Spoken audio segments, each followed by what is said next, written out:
சிந்திக்கலாம். அப்படி ஒரு கலர்ஃபுல்லாக படிச்சிங்கன்னா நல்லாயிருக்கும்.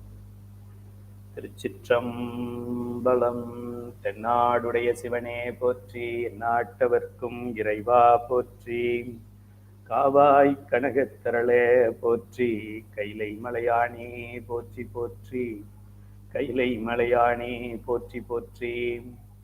எல்லாம் வல்ல கைலை மலையானின் திருவருளால் அமைய பெற்றுள்ள இந்த கைலை அறக்கட்டளை இன்று 27 நாடுகளைச் சேர்ந்தவர்களுக்கு இந்த சிவத்தின் பெருமைகளையும் அருமைகளையும் அறிவுறுத்தி வருகிறது என்பதில் நாம் பெருமை கொள்கின்றோம்.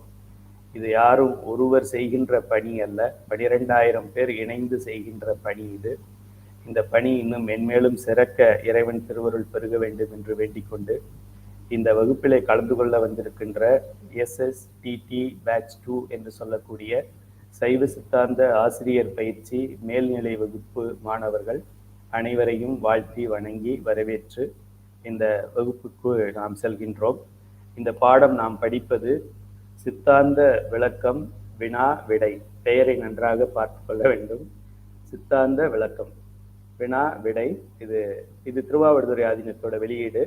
இதே வெளியீடு தனியாகவும் கைலாஷ் பிரிண்டர்ஸ் பண்ணியிருக்காங்க.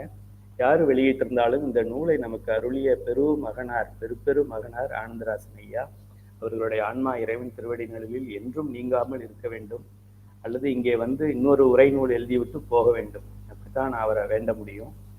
எப்பவுமே ஆனந்தராசன் ஐயா நூலை படித்தா புரியாதவங்களுக்கும் புரியும் அப்படிம்பாங்க. இப்படி திருவாசகத்தை படித்தால் உருகாத மனமும் உருகும்னு சொல்லுவாங்களோ, அதுபோல ஆனந்தராசன் ஐயாவுடைய சைவ சித்தாந்த நூல்களை படித்தால் புரியாதவர்களுக்கும் புரியும் என்று சொல்வார்கள். இந்த அடிப்படையிலே நம்ம இந்த நூலை தேர்வு செய்து இதை படித்து கொண்டிருக்கின்றோம்.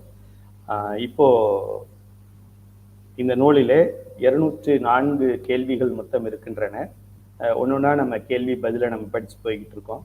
அதனால இந்த தலைப்புல வினா விடை என்று போட்டிருக்கோம். சித்தாந்த விளக்கம் வினா விடை இல்லாம வேற ஒரு நூல் இருக்கிறது. அதனால நூலை வாங்குபவர்கள் பார்த்து கேட்டு வாங்கணும். 3 செக்கிங் இருக்கு. சித்தாந்த விளக்கம்னு பேர் இருக்கணும், வினா விடைன்னு இருக்கணும், ஆனந்தராசன் ஐயா ஆசிரியராக இருக்க வேண்டும். இந்த நூல் தான் நம்ம ஃபாலோ பண்றோம். ஸோ இதுக்கு முன்னால சென்ற வகுப்பு வரை கிட்டத்தட்ட சென்ற வகுப்பு முடிந்து 1 மாதம் ஆகிவிட்டது. கடந்த 1 மாதமா ஏதோ காரணங்களால் அந்த வகுப்பு தள்ளி போய்விட்டது. 15/9 நடத்தின வகுப்பு இன்னைக்கு 14/10, 30 நாள் கழித்து இதை நடத்துகின்றோம். அதனால நிறைய நம்ம கவர் பண்ண வேண்டியது இருக்கு. 1 மாசம் வீணாயிடுச்சு. இயன்றவரை கூடுதலாக ஒரு அரை மணி நேரம் இருந்து நாம் சிந்திக்க போகிறோம்.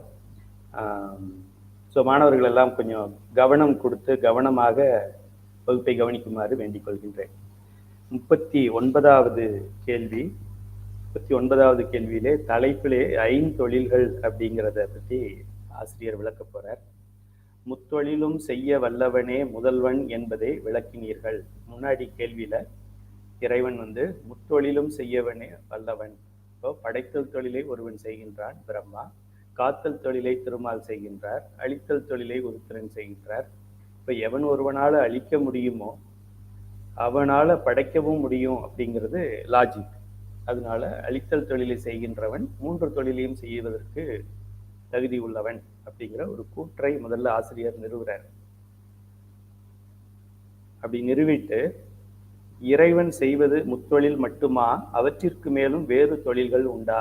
ஏன்னா நம்ம படிக்கிறது எல்லாமே என்ன படிச்சிருக்கோம் சின்ன வயசுல இருந்து, படைத்தல் காத்தல் அழித்தல், படித்தல் காத்தல் அழித்தல், படைத்தல் காத்தல் அழித்தல், முத்தொழில்கள், முப்பெரும் தேவியர், மும்மூர்த்திகள், பிரம்மா விஷ்ணு சிவா, அப்படிதான் நம்ம படிச்சிருக்கிறோம்.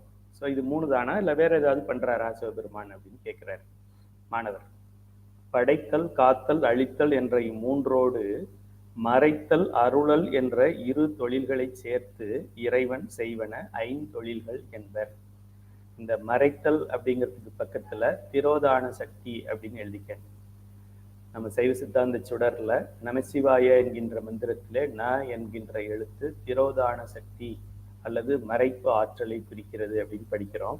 அந்த மறைப்பு இந்த மறைப்பும் ஒண்ணுதான். இந்த இடத்துலயே நீங்க ந என்று குறித்து கொள்ள, இதுதான் ந அப்படின்னு குறித்து கொள்ளலாம். இறைவன் செய்கின்ற 5 தொழில இருக்கிற மறைத்தல் அருளரும், இங்கே அருள் நமக்கு மறைப்பு சக்தியாகவும் அருள் சக்தியாகவும் சக்தி செயல்படுகிறாள் அப்படின்னு நம்ம படிக்கிறோமே, அது ரெண்டும் ஒண்ணுதான். மறைத்தல் என்பது ந நமசிவாயத்தில் இருக்கிற நாவை குறிக்கிறது. அருளல் என்பது நமசிவாயத்தில் இருக்கின்ற வா என்கின்ற எழுத்தை குறிக்கிறது. இந்த 3 தொழில்கள் நமக்கு கண்ணுக்கு தெரியுது. படைத்தல்னா இப்ப என்னை படைச்சிருக்காரு, உடம்பு இருக்கு. காத்தல்னா என்னை காக்குறாரு. அதுக்கப்புறம் என்னை ஒடுக்குதல் அல்லது அழித்தல் அப்படின்னா நான் செத்து போயிடுவேன். உயிர் ஒரு இடத்துக்கு போயிடும், உடல் ஒரு இடத்துக்கு போயிடும். ரெண்டும் ரெண்டா பிரிஞ்சிடும். ஊன் உயிர் வேறு செய்தான் நொடித்தான் மலை உத்தமனே. அப்படி இந்த உடல் அளவுல நடக்கக்கூடிய, உடல் மாயையால் ஆனது, கண்ணுக்கு தெரிகிற தூளத்துல நடக்கிறது. இதை படைச்சாரு, இதை காக்குறாரு, இதை அழிக்க போறாரு. இது உடல்ல நடக்கிறது. மற்றது மறைத்தல் அருளல் அப்படிங்கிறது இந்த உடல்ல கிடையாது. உடல் இல்லாமலே உயிரோட நடக்கக்கூடிய விஷயங்கள்.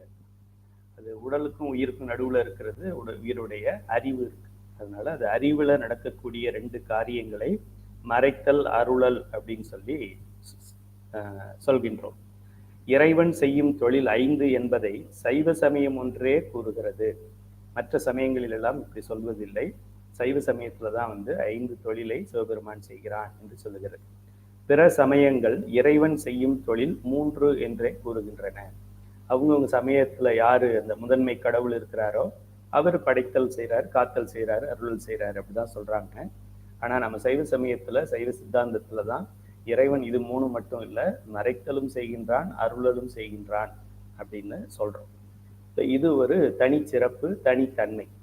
இப்போ மறைத்தலும் அருளலும் இல்லாமல் இது 3 எப்படி நடக்க முடியும்? படைக்கிறதுக்கு ஒரு அருளல் வேண்டும்ல. நான் வீடு கட்டுறேன் அப்படின்னாக்க அதுக்கு ஒரு எண்ணம் வேண்டும், அதுக்கு ஒரு பொருளாதாரம் வேண்டும் அல்லவா?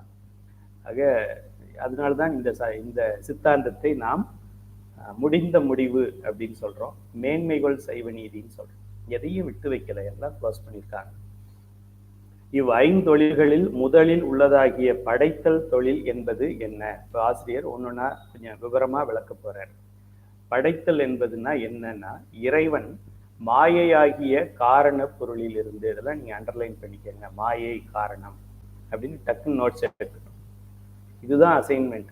இப்போ தனியா ஒரு தடவை எழுத வேண்டியது இருக்குது, ஐயா ஆபீஸ்க்கு போறேன் நேரம் இல்லை ஐயான்னு கதை சொல்ல வேண்டியது இல்லை.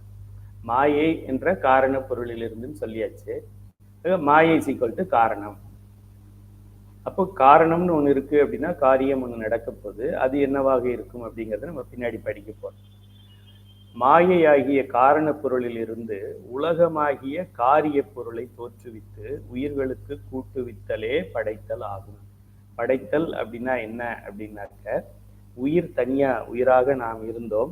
இந்த உயிரோட இறைவன் 31 தத்துவங்களிலே மாயை என்கின்ற தத்துவத்தை முதல்ல சேர்த்தாரு. அதனால ஒரு சிலிப்பு வந்துச்சு, ஆனந்தமய கோஷம் அப்படின்னு நம்ம படிச்சிருக்கிறோம். நேற்றைய வகுப்புல கூட அதை நம்ம படித்தோம். ஸோ அதுக்கப்புறம் இறைவன் ஒன்னொன்னா கூட்டி கூட்டி கூட்டி கூட்டி கூட்டி அதுக்கப்புறம் இந்த தனு கரண புவன போகம் என்று சொல்லக்கூடிய இந்த உலகத்தை அனுபவிக்கிற பொருள்களையும் நம்ம கொடுத்துருக்கிறார். உலகம் பூரா வெறும் மண்ணாவே இருந்தது அப்படின்னா சாப்பிட்றதுக்கு என்ன பண்றது? சாப்பிட்ற பொருளும் அதுல விளையிற மாதிரி ஏற்பாடு பண்ணி கொடுத்துருக்கிறார். உலகம் பூரா கடல் தண்ணியாவே இருந்தது அப்படின்னா குடிக்கிற தண்ணிக்கு என்ன பண்றது? அது குடிக்கிறதுக்கு தண்ணி இருக்கு. உலகம் பூரா கார்பன் டை ஆக்சைடாவே இருந்துச்சு, நைட்ரஜனாவே இருந்துச்சுன்னா சுவாசிக்கிறதுக்கு என்ன பண்றது? கொஞ்சம் ஆக்சிஜன் வச்சிருக்கிறார். ஆக உலகம் ஒண்ணு, உலகத்தில் போக பொருள்களாகிய அனுபவ பொருள்களையும் இறைவன் சேர்த்து படைச்சிருக்கிறான். அதனாலதான் இவனை கருணையாளன்னு சொல்றான். எந்த ஒரு குறையும் வைக்க மாட்டாரு. இப்படியே பார்த்து பார்த்து இந்த பிள்ளைக்கு என்ன வேணும், பிள்ளைக்கு சளி பிடிச்சிருமோ, சளி பிடிச்சா என்னென்ன தேவைப்படும், ஐயோ அந்த பிள்ளைக்கு தொண்டை வறண்டு போயிடுமோ, ஐயோ அப்படின்னா என்னென்ன வேணும் அப்படின்னு நமக்கு இன்னும் வராத வியாதிக்கெல்லாம் மருந்து வச்சிருக்கிறாரு இறைவன். இப்படிப்பட்ட பெருமானை தினந்தோறும் பெரும்பற்ற புலியூரானை பேசி பேசி பேசி பேசி பேசி பேசி சாக வேண்டும். பேசாமல் செத்துவிடக்கூடாது. இறைவன் மாயையாகிய காரண பொருளில் இருந்து உலகமாகிய காரிய பொருளை தோற்றுவித்து உயிர்களுக்கு கூட்டுவித்தலே படைத்தல் ஆகும். இது பேர் தான் படைத்தல். உலகம் தனு கரணம் புவனம் போகம் என 4 வகையாய் அமையும். உலகம் உலகம் உலகம், universe universe, miss universe, miss world எல்லாம் சொல்றாங்களே. மிஸ் வேர்ல்டு ஓகே, மிஸ் யூனிவர்ஸ்னா என்னன்னு கேளுங்க. பேர் வைக்கிறவனுக்கே தெரியாது. அதுக்கு ஒரு கூட்டம் இருக்கு. இவங்க மிஸ் வேர்ல்டு, அவங்க மிஸ் யூனிவர்ஸ். அப்படின்னா என்ன அர்த்தம்? மார்ஸ்லயும் இவங்களை விட அழகா யாரும் இல்லைன்னு அர்த்தமா? எவ்வளவு தூரம் மக்களை முட்டாளாக்குறாங்க பாருங்க. இறைவன் இந்த உலகத்தை படைச்சிருக்காரு, பிரபஞ்சத்தை படைச்சிருக்காரு. எல்லாத்தையும் உருவாக்கியிருக்காரு, உடல் கொடுத்துருக்கிறாருன்னு சொன்னா எதை சொன்னாலும் இந்த 4 வார்த்தைக்குள்ள அடங்கி போயிடும். ஒன்று தனு, இன்னொன்று கரணம், இன்னொன்று புவனம், இன்னொன்று போகம். அவ்வளவுதான், இதுக்குள்ள அடக்கிடலாம் எல்லாத்தையும். தனு என்பது உடம்பு, கரணம் என்பது மனம் முதலிய உள்கருவிகள், மனம் முதலிய உள்கருவிகள், அந்த கரணங்கள். புவனம் என்பது உடம்பு இயங்குவதற்குரிய இடமாகிய நிலம். இந்த உடம்பு இருந்து இயங்குறதுக்கு இப்போ நிறைய அடியார்கள் மலேசியால இருக்கிறீங்க, ஸ்ரீலங்கால இருக்கிறீங்க, இந்தியாவில இருக்கிறீங்க, சுவிட்சர்லாந்துல இருக்கிறீங்க. உங்களுக்கு அந்த இடத்த கொடுத்துருக்கிறாரு. மாலா ஜெயக்குமார் அப்படின்னா சுவிட்சர்லாந்துல சிவபெருமானுக்கு தினந்தோறும் அவருக்கு அபிஷேக ஆராதனை செய்யற ஒரு பொறுப்பை அங்க நின்று செய் மாலா அப்படின்னு அங்க படைச்சிருக்காரு. என்னையே இங்க கந்தர்வக்கோட்டையில படைத்திருக்கிறார், உங்களை உங்க ஊர்ல படைத்திருக்கிறார். நம்ம எல்லாருக்கும் ஒரு இடத்த பார்த்து இவங்களை எங்க வைக்கணும் அப்படின்னு பார்த்து செய்திருக்கிறார். இதுக்கு பேர் தான் இந்த உடம்பு இயங்குவதற்கான இடம். போகம் என்பது நிலத்தில் காணப்படும் நுகர்ச்சி பொருள்கள். நுகர்ச்சி பொருள்கள் தான் போகம். சில இடங்கள்ல சில நூல்கள்ல குழப்பம் இருக்கும். போகம் அப்படின்னா நுகர்ச்சி அப்படின்னு சில ஆசிரியர்கள் சொல்லுவாங்க, அதாவது அனுபவம். நான் ஒரு அல்வாவை சாப்பிட்றேன், அல்வா சாப்பிட்டா இனிக்குது. போகம்னா என்னன்னா இனிக்கிறது அப்படின்னு சொல்லுவாங்க. இனிக்கிறது இல்லை, ஆசிரியர் என்ன சொல்றாரு, போகம் என்பது நுகர்ச்சி பொருள்கள் அப்படின்னு சொல்றாரு. அல்வா தான் போகம், அதுல வர்ற இனிப்பு போகம் இல்லை அப்படின்னு சொல்லி தெளிவுபடுத்துகிறார். அதனால நம்ம எப்போ போகம் போகம்னு சொன்னாலும் போகப்பொருள் போகப்பொருள் போகப்பொருள்னு சொல்லி சொல்லி பழகணும். உயிர்கள் இப்பிறவியில் நுகர்ந்து கழிப்பதற்கு என்று எடுத்து வந்த வினைகளுக்கு ஏற்றபடி, பிராரத்தம் என்று பெயர். சைவசித்தாந்த சுடர்ல எந்த அளவுல இருக்கு இங்கே குறிச்சுக்கங்க. உயிர்கள் இப்பிறவியில் நுகர்ந்து கழிப்பதற்கு, நம்முடைய பாவம் எல்லாத்தையும் எடுத்துக்கிட்டு வரல, நம்முடைய புண்ணியம் எல்லாத்தையும் எடுத்துக்கிட்டு வரல. நல்ல நிறைய இன்னும் புண்ணியம்லாம் செஞ்சு வச்சிருக்கிறோம், நீங்க ஒன்றும் கவலைப்படாதீங்க, வாழ்க்கை எப்படி போயிடுச்சேன்னு நினைக்காதீங்க. இன்னும் மூட்டை மூட்டையா மலை மலையா புண்ணியம் இருக்கு. அடுத்த வாழ்க்கையில பெரிய மகாராணியா பிறக்க போறோம், கோட்டை கட்டி ஆள போறோம். அதனால இந்த வாழ்க்கையை நினைச்சு ஐயோ நம்ம வாழ்க்கை மோசமாயிடுச்சு, நம்ம ஏதோ பாவப்பட்ட ஜென்மா, அப்படி கிடையாது. புண்ணிய மூட்டையும் நிறைய இருக்கு, அதுல இருந்தும் கொஞ்சம் தான் எடுத்திருக்கிறார் சாமி. அதனால நம்ம கவலைப்பட வேண்டிய அவசியம் கிடையாது. இருக்கிற வரைக்கும் நமச்சிவாயன்னு சொல்லிக்கிட்டு இருந்தா போறோம். நமச்சிவாய ஸ்டிக்கரை எல்லா இடத்துலையும் ஒட்டி வச்சு அதையே பார்த்து படிச்சுக்கிட்டு இருந்தாலும் போறோம். இப்பிறவியில் நுகர்ந்து கழிப்பதற்கு பிராரத்தம் அண்டர்லைன் பண்ணிட்டு எழுதிக்கங்க என்று எடுத்து வந்த வினைகளுக்கு ஏற்றபடி, அதாவது சஞ்சீதத்திலிருந்து பிராரத்தம் எவ்வளவு கொண்டு வந்திருக்கிறோமோ அதுக்கு ஏற்றபடி அண்டர்லைன் பண்ணிக்கங்க. ஏன் ஒருத்தர் நல்லா இருக்காரு, ஒருத்தர் கெட்டு இருக்காரு, ஒருத்தருக்கு அழகான உடல் இருக்கு, ஒருத்தருக்கு குறையான உடல் இருக்கு அப்படின்னு. உலகத்துல எல்லாமே வெறும் உடல் மட்டும் கிடையாது, உலகம் அவர் இருக்கிற இடம். சில பேர் பாருங்க, ஆப்பிரிக்கா அது மாதிரி பிளேசஸ்ல எல்லாம் குடிக்க தண்ணி இல்லாம எல்லாம் இருக்கிறாங்க. ஒரு வாரத்துக்கு ஒரு தடவை தண்ணி குடிக்கிறவங்களா இருக்காங்க. நம்ம எத்தனை பக்கெட் தண்ணியை தினந்தோறும் வேஸ்ட் ஆக்குறோம்னு நமக்கு தெரியும். குடிக்க தண்ணி இல்லாமல் வாரத்துக்கு ஒரு தடவை தண்ணி குடிக்கிற மனிதர்கள் வாழ்கிறார்கள் இந்த நாட்டுல, இந்த உலகத்துல. அப்படிப்பட்ட பூமியில நம்மளை படைக்காம இறைவன் இந்த பூமியிலேயாவது படைச்சிருக்கானே, எப்படி அந்த அளவுக்கு நம்ம ஏதோ புண்ணியம் செஞ்சிருக்கோம், போன பிறவிலேயே நம்ம ஏதோ கோயிலுக்கு விளக்கேற்றிருக்கோம் அப்படிங்கிறத நம்ம தெரிந்து பெருமைப்பட வேண்டும். ஐயா முழங்கால் வலிக்குது, எனக்கு வாழ்க்கையே வீணான வாழ்க்கையாயிடுச்சு, எனக்கு குழந்தை பிறக்கல, எனக்கு கல்யாணம் ஆகலை, இப்படியே நினைச்சுக்கிட்டு இருக்கக்கூடாது. இந்த அளவுக்கு வச்சிருக்கிறாரு இறைவன். இப்போ ஏதோ நம்ம புண்ணியம் செய்திருக்கிறோம், இப்போ புண்ணியம்னா என்னன்னு தெரியும். போன பிறவிலேயே புண்ணியம் செய்ய தெரிஞ்ச நம்மளுக்கு இந்த பிறவில ஏன் செய்ய முடியாது, நல்லா செய்யலாமே அப்படிங்கிறது தான் நம்ம இந்த பாடத்துல நம்ம கத்துக்கிறது.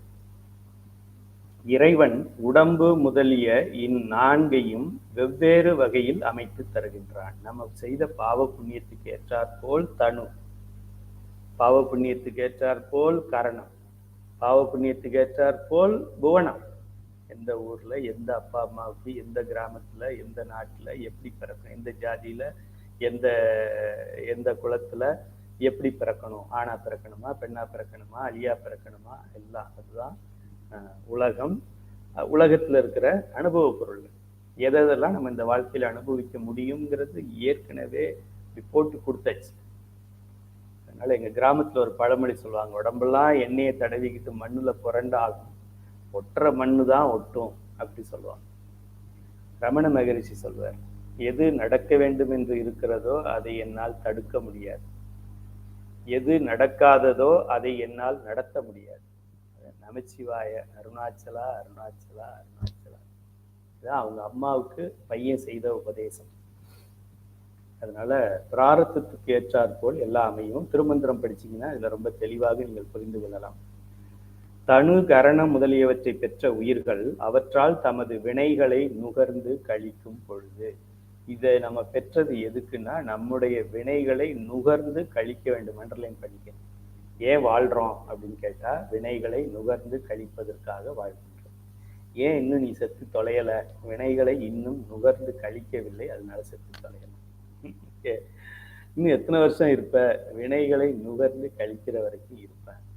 நாளைக்கு இருப்பியா, இருக்க மாட்டியா? வினைகளை நுகர்ந்து கழிச்சுட்டா இப்ப சைவ சித்தாந்த சுடர் SSTT பேட்ச் 2லயே ஜாலியா போயிடலாம், ஜாலியா பறந்து போயிடலாம். No problem. Any time, any place, anywhere, in any way போயிடலாம். வினை ஏதோ கொஞ்சம் பாக்கி இருக்கு, நல்வினையோ தீவினையோ கொஞ்சம் இருக்கிறதுனால இழுத்துக்கிட்டு இருக்கு. இப்படி நம்மளை காப்பாத்துறவருக்கு பேரு பெருமாள்னு பேர். காக்கும் கடவுள்னா என்ன அர்த்தம்? காசு கொடுக்குறவர்னு இல்லை. காக்கும் கடவுள்னா வினையை நுகர்கின்ற வரைக்கும் இந்த உயிரை இங்க வைத்திருக்கிறவருக்கு பெயர் காக்கும் கடவுள். சரி. தனு கரண முதலியவற்றை பெற்ற உயிர்கள் அவற்றால் தமது வினைகளை நுகர்ந்து கழிக்கும் போது அவ் அனுபவத்தால் தொன்று தொட்டு அவ்வுயிர்களை பிடித்துள்ள ஆணவம். தொன்று தொட்டு அது எங்க? டே 1 அங்க இருந்தே இருக்கு ஆணவமலம்ங்கிறது. இப்படியெல்லாம் இந்த வினைகளை நம்ம அனுபவிச்சு அனுபவிச்சு கழிச்சு கழிச்சு கழிச்சு கழிச்சு முதல்ல நான் என்ன நினைச்சுக்கிட்டு இருந்தேன்? எங்க அப்பா அம்மா தான் எனக்கு ரொம்ப நிலையானவங்கன்னு நினைச்சேன். அப்பாவும் போயிட்டாங்க, அம்மாவும் போயிட்டாங்க. அப்புறம் என்ன நினைக்கிறேன்? என்னுடைய மனைவி தான் என்னை காப்பாற்ற போறாங்கன்னு நினைக்கிறேன். ஒரு காலத்துல மனைவி முன்னாடி போயிட்டாலோ இல்லை நான் முன்னாடி போயிட்டாலோ அதுவும் இல்லாம ஆயிடுது. என்னுடைய பிள்ளைங்க தான் என்னை காப்பாற்றுன்னு நினைக்கிறேன். ஒரு பிள்ளையும் வருங்காலத்துல காப்பாத்தாது, 90% காப்பாத்தாது. நம்ம கிட்ட இருக்கிறத பிடுங்கிட்டு போற பிள்ளைகளா தான் வரும் வருங்காலத்துல. ஏன்னா சமயத்தை படிக்கலையே. இந்த தமிழ்நாட்டுல, இந்தியாவுல தமிழ்நாட்டுல நிலைமை ரொம்ப மோசமாக இருக்கும். அதுக்கு மலேசியா பரவாயில்ல, ஸ்ரீலங்கா ரொம்ப பரவாயில்ல. சமயத்தை படிக்க கூடாதுன்னு சொல்லி ஒரு சமயம் ஒரு நாடே இருக்குது அப்படின்னா எப்படி? அது இந்த நாட்டை நெருப்புல போட்டு கொளுத்தணும். பள்ளிக்கூடத்துல சாமி பாட்டு பாடக்கூடாதுன்னு ஒரு நாடு இருக்கு. அந்த நாட்டுல 2026ல நம்ம ஓட்டு போட போறோம். எவன் சொல்றானோ அவனுக்கே ஓட்டு போட போறோம். இப்படி ஒரு கேவலமான நிலையில நம்ம வாழ்ந்து கொண்டிருக்கின்றோம். இப்போ ஆணவ மலத்தின் ஆற்றல் படிப்படியாக தேய்ந்து மெலிந்து மெலிவு அடையும். அண்டர்லைன் பண்ணிக்கங்க. ஆணவ மலம் விட்டுட்டு போயிடும்னு எழுதல ஆசிரியர். வார்த்தைகள் எல்லாம் பார்த்தா லீகல் வேர்ட்ஸ், சட்டப்படி எழுதியிருப்பாங்க. என்ன எழுதுறாங்க பாருங்க.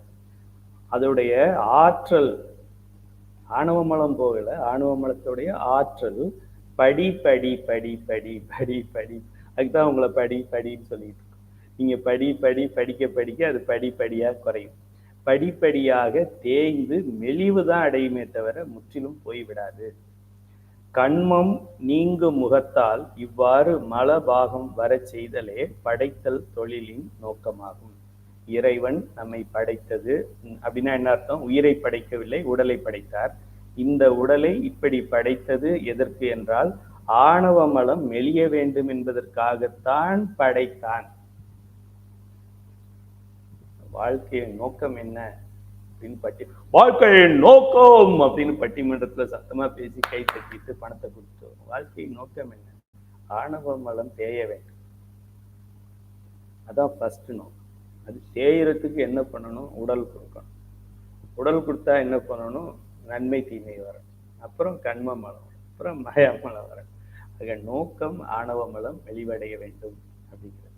ஏன் பிறந்த அப்படின்னா ஆணவ மலம் மெலிக்கிறதுக்காக, அதை மெலிய வைக்கிறதுக்காக பிறந்திருக்கேன். What is the purpose of your life அப்படின்னா, ஓகே என்னுடைய ஆணவ மலத்தை நான் என்ன சொல்றது, மல பரிபாகத்துக்காக நான் பிறந்திருக்கேன்னு சொல்றேன். வாழ்க்கையின் நோக்கம் என்ன அப்படின்னா நல்லா படிச்சு நல்ல வேலைக்கு போய் ஒரு 10 பேருக்கு உதவி செய்யணும். என்னால மற்றவர்களுக்கு உதவிதான் செய்யணும். நான் யாருக்கும் கெடுதல் செய்யக்கூடாது. இதெல்லாம் பாட்டி கதை. பாட்டி தூக்கம் வராத நேரத்துல இதெல்லாம் சொல்லிட்டு இருப்பாங்க. அந்த கதை என்ன சொல்லுது? ஆணவ மலம் மெலிய வேண்டும், மல பரிபாகம் ஆக வேண்டும். அப்பதான் சக்தி நிபாதம் ஆகும், அப்பதான் முக்தி வரும். அதுக்குத்தான் படைச்சது. இதை விட்டுட்டு வேற ஏதேதோ நம்ம பேசிக்கிட்டு பண்ணிக்கிட்டு இருக்கோம். இதுதான் படைத்தல் தொழிலின் நோக்கமாகும். கையிலே ஐயா சொல்லல, ஆனந்தராசன் ஐயா சொல்றாரு, எழுதிக்கங்க. அடுத்தது காத்தல் தொழில்னா என்ன? இப்போ இந்த படைத்தல் தொழிலை செய்யறது யாரு? பிரம்மா தானே. பிரம்மாவுக்கு நம்மளுடைய சஞ்சித வினை எவ்வளவுன்னு அவனுக்கு தெரியாது. அதனால இந்த தொழிலை அவன் செய்யறதும் ஒண்ணுதான், செய்யாம இருக்கிறதும் ஒண்ணுதான். எவ்வளவு எடுத்துக்க சொல்றாரோ, அதாவது பேங்க்ல நமக்கு எவ்வளவு பணம், இப்ப நம்ம ஒருத்தன்ட்டு, நம்ம என்னோட ஆபீஸ்ல மேனேஜர் இருக்காரு, ஒரு செக்ல சைன் பண்ணி ஒரு 1 lakh விட்ரா பண்ணிக்கங்க நான் செக் சைன் பண்ணி கொடுத்தேன்னா, அந்த 1 லட்சம் தான் அவருக்கு தெரியுமே தவிர உள்ள என்ன இருக்குன்றது அவருக்கு தெரியாது. அதுக்கு அவருக்கு அதிகாரம் கிடையாது. நான் கையெழுத்து போட்டு கொடுத்த அமௌண்ட்டை பேங்க்ல விட்ரா பண்ணி எடுத்துட்டு வர வேண்டியது இவர் வேலை. அதுதான் பிரம்மாவோட வேலை. இறைவன் எந்த பிராரத்தமா எடுத்துக்க சொல்றானோ அதுக்கேற்ற மாதிரி உடலை படைக்க வேண்டியது இவருடைய வேலை. அதனால அந்த வேலையை செய்யறதும் ஒண்ணுதான், செய்யாம இருக்கிறதும் ஒண்ணுதான். காத்தல் தொழில் என்பது என்ன நன்றாக புரிந்து கொள்ளவும். காத்தல் தொழில்னா காசு கொடுக்குற தொழில் அப்படி கிடையாது. மாயையிலிருந்து உண்டாக்கி கொடுத்த தனு கரண புவன போகங்களை அழியாமல் நிறுத்தி வைத்தலே காத்தலாகும். என்னுடைய பாவம், என்னுடைய புண்ணியமா கூட வச்சுக்கலாம், என்னுடைய இன்ப துன்பத்தை நான் இன்னும் அனுபவித்து கழிக்கவில்லை. அப்படி நான் அனுபவித்து கழிக்கணும். அது கழிக்கிறதுக்கு உண்டான சூழ்நிலைகளை எனக்கு கொடுக்கணும். அதுதான் காத்தல் கடவுளுடைய வேலை. நான் அனுபவித்து கழிக்கிற வரைக்கும் என்னை இங்க வச்சிருக்கணும். அதுதான் காத்தல் கடவுளுடைய வேலை. அனுபவிச்சு கழிச்சுட்டேன் அப்படின்னா, தம்பி நீங்க வெக்கேட் பண்ணுங்க, டைம் ஆயிடுச்சு, நீங்க வெக்கேட் பண்ணுங்க, அவர் இருக்காரு, ஒருத்தர் இருக்காரு, அவர் கூட கிளம்புங்க அப்படின்னு சொல்லணும். இப்போ நான் என்னுடைய பழைய வினைகளில் இருந்து நிறைய இன்பத்தை அனுபவிக்கணும்னு நான் எடுத்துட்டு வந்திருக்கேன் பிராரத்துல. இங்க ஒண்ணுமே இல்லை இன்பத்தை அனுபவிக்கிறதுக்கு. இது ஒரு கிராமமா இருக்கு, இன்டர்நெட்டு கூட இருக்க மாட்டேங்குது, சினிமா தியேட்டர் கிடையாது, என்னத்தை இங்க அனுபவிக்கிறது அப்படின்றது தான் அது திருமாலுடைய ஃபால்ட்டு. எனக்கு அனுபவிக்கிறதுக்கு கொடுக்க வேண்டியது அவருடைய வேலை. அப்பதான் அந்த வினை 0 ஆகும். உயிர்கள் தாம் எடுத்து வந்த வினைகளை நுகர்ந்து முடிக்கும் காலம் வரையில் அதற்கு துணையாக,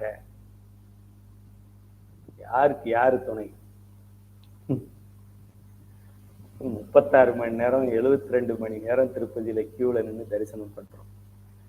உயிர்கள் தாம் எடுத்து வந்த வினைகளை நுகர்ந்து முடிக்கும் காலம் வரையில் அதற்கு துணையாக உடம்பு முதலியவை நிறுத்தி வைக்கப்படும்.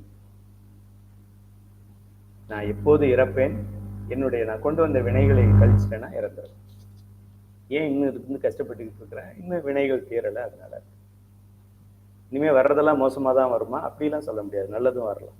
சினிமா படத்துல ஒரு நகைச்சுவை வருது அப்படின்னா, இனிமே வர்றதெல்லாம் நகைச்சுவையா வருமானா தெரியாது. ஸ்டண்ட் வரலாம், டூயட் வரலாம். டூயட்டா வருமா அதுவும் தெரியாது. திடீர்னு ஏதாவது பாம்பு போடலாம், கொலை நடக்கலாம். இறைவன் என்ன சீக்வன்ஸ்ல ஃபிக்ஸ் பண்ணி அனுப்பியிருக்கான்றது அவனுக்கு மட்டும்தான் தெரியும். அதனால அதை அடைந்து முடிகிற வரைக்கும் இந்த உடம்புல இந்த உயிரை காத்து உயிரை இந்த உடலிலே காக்க. உடல் கொடுத்தவன் வேற, அது காக்கும் கடவுள் கொடுக்கல. உடல் கொடுத்த கடவுள் அவனுக்கு என்ன வேலை? உடலை கொடுக்கறது மட்டும்தான் வேலை. காக்குறது எவனோ காத்துக்கிறான், அழிக்கிறது எவனோ அழிச்சுக்கிறான், மறைக்கிறது எவனோ மறைக்கிறான், அருள்றது எவனோ அருள்றான். நமக்கு என்னப்பா? நமக்கு கொடுத்த மண்ணை வச்சுக்கிட்டு பானையை பண்ணி அனுப்பிடுவோம். அதுதான் அவனுடைய வேலை. இவனுடைய வேலை என்ன? எப்படி படைச்சான்லாம் எனக்கு தெரியாது, அது அவன்கிட்ட போய் கேட்டுக்கங்க.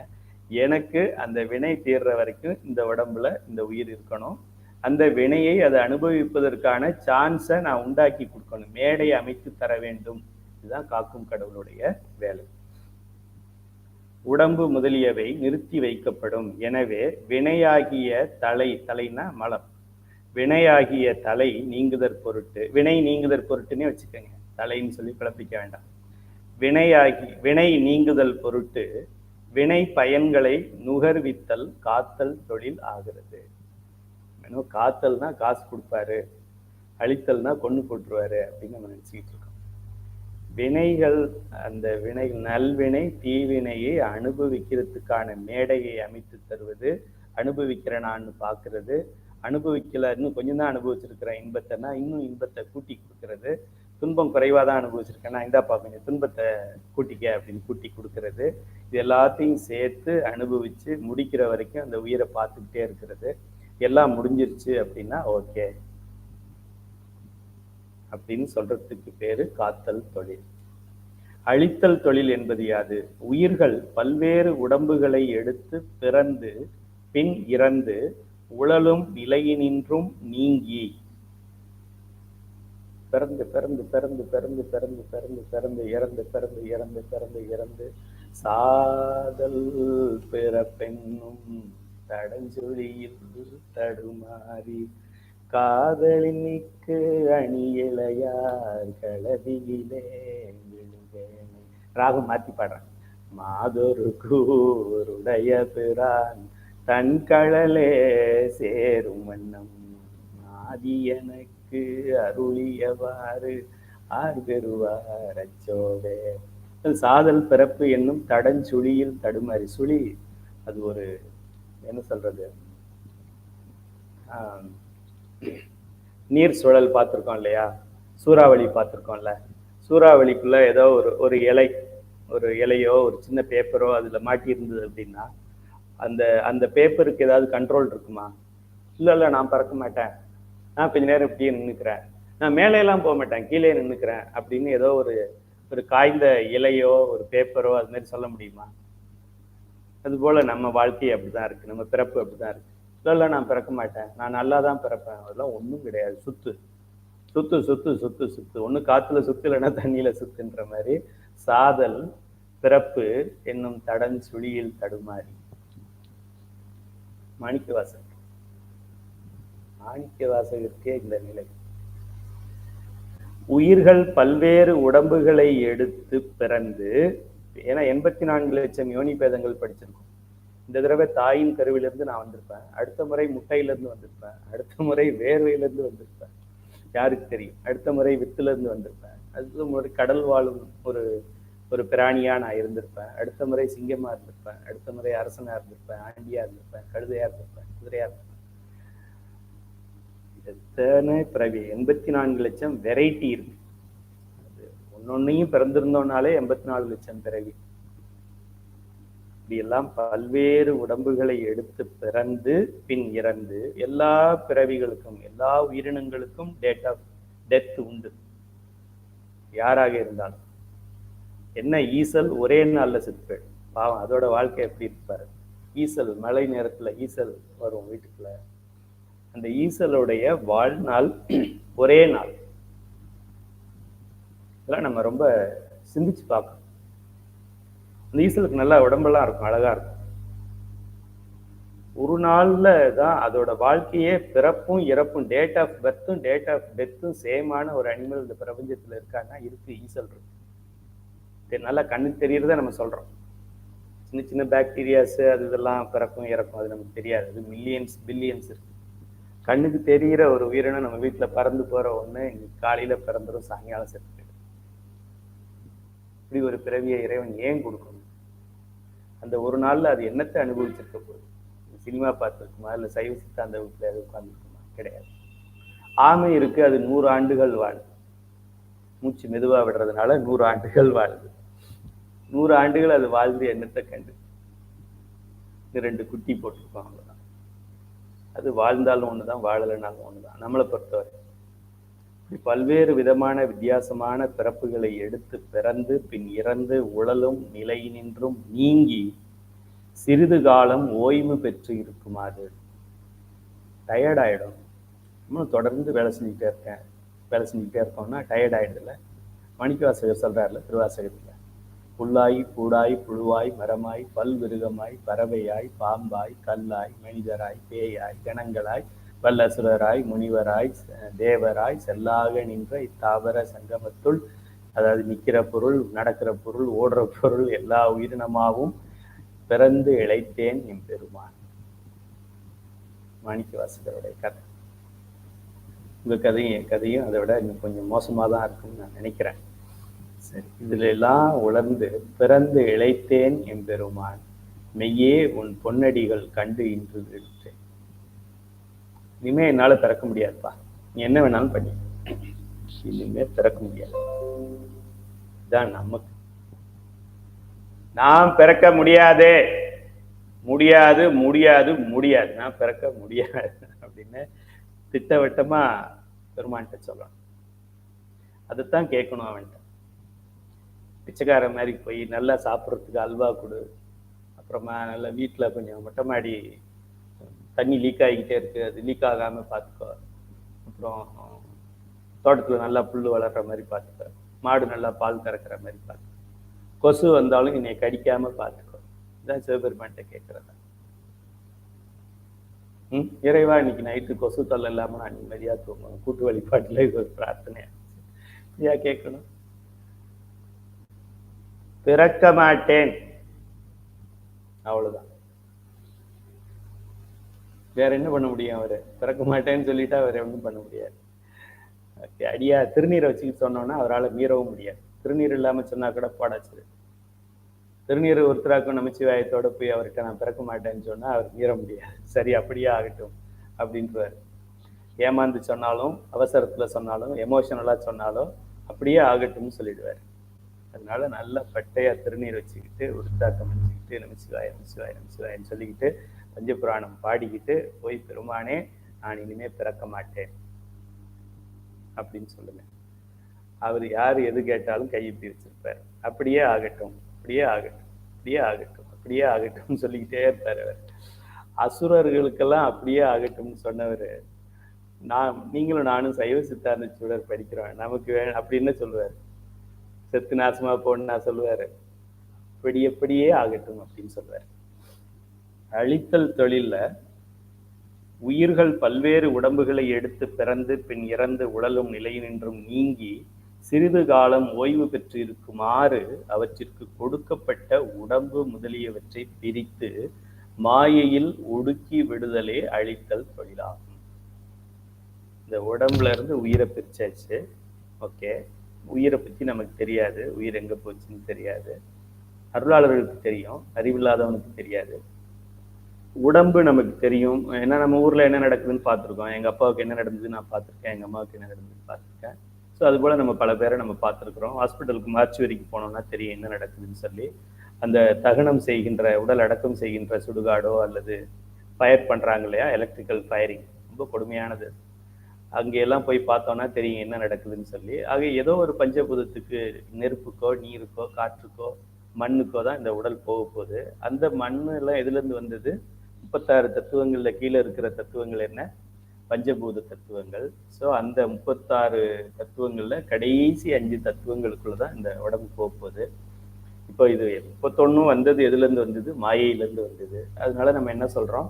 மண்ணோட மண்ணா போச்சு அப்படின்னு சொல்றதை விட மாயையோட மாயையா போயிடுச்சுன்னு சொல்றோம். கரெக்டு தானே? ஒன்றும் தவறு இல்லையே.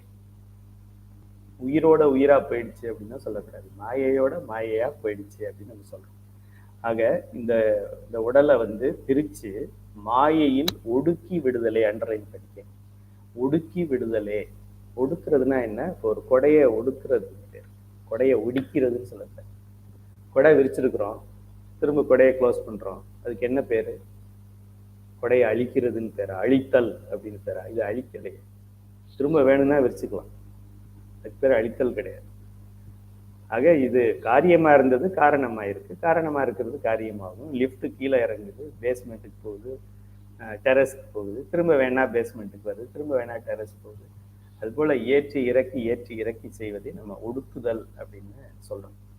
அதனால அழித்தல் அப்படின்னு சொல்றது சராசரி மனிதன், சாதாரண மனிதன் சொல்றது. சித்தாந்த மாணவர்கள் அழித்தல்ங்கிற வார்த்தையை பயன்படுத்தக்கூடாது, ஒடுக்குதல் அப்படின்னு சொல்லணும். ஏன்னா கொடை எப்படி ஒடுங்குதோ அப்படித்தான் ஒடுங்குது. நேற்று பாடத்துல நம்ம அழகு 9, 10 படித்தோம்.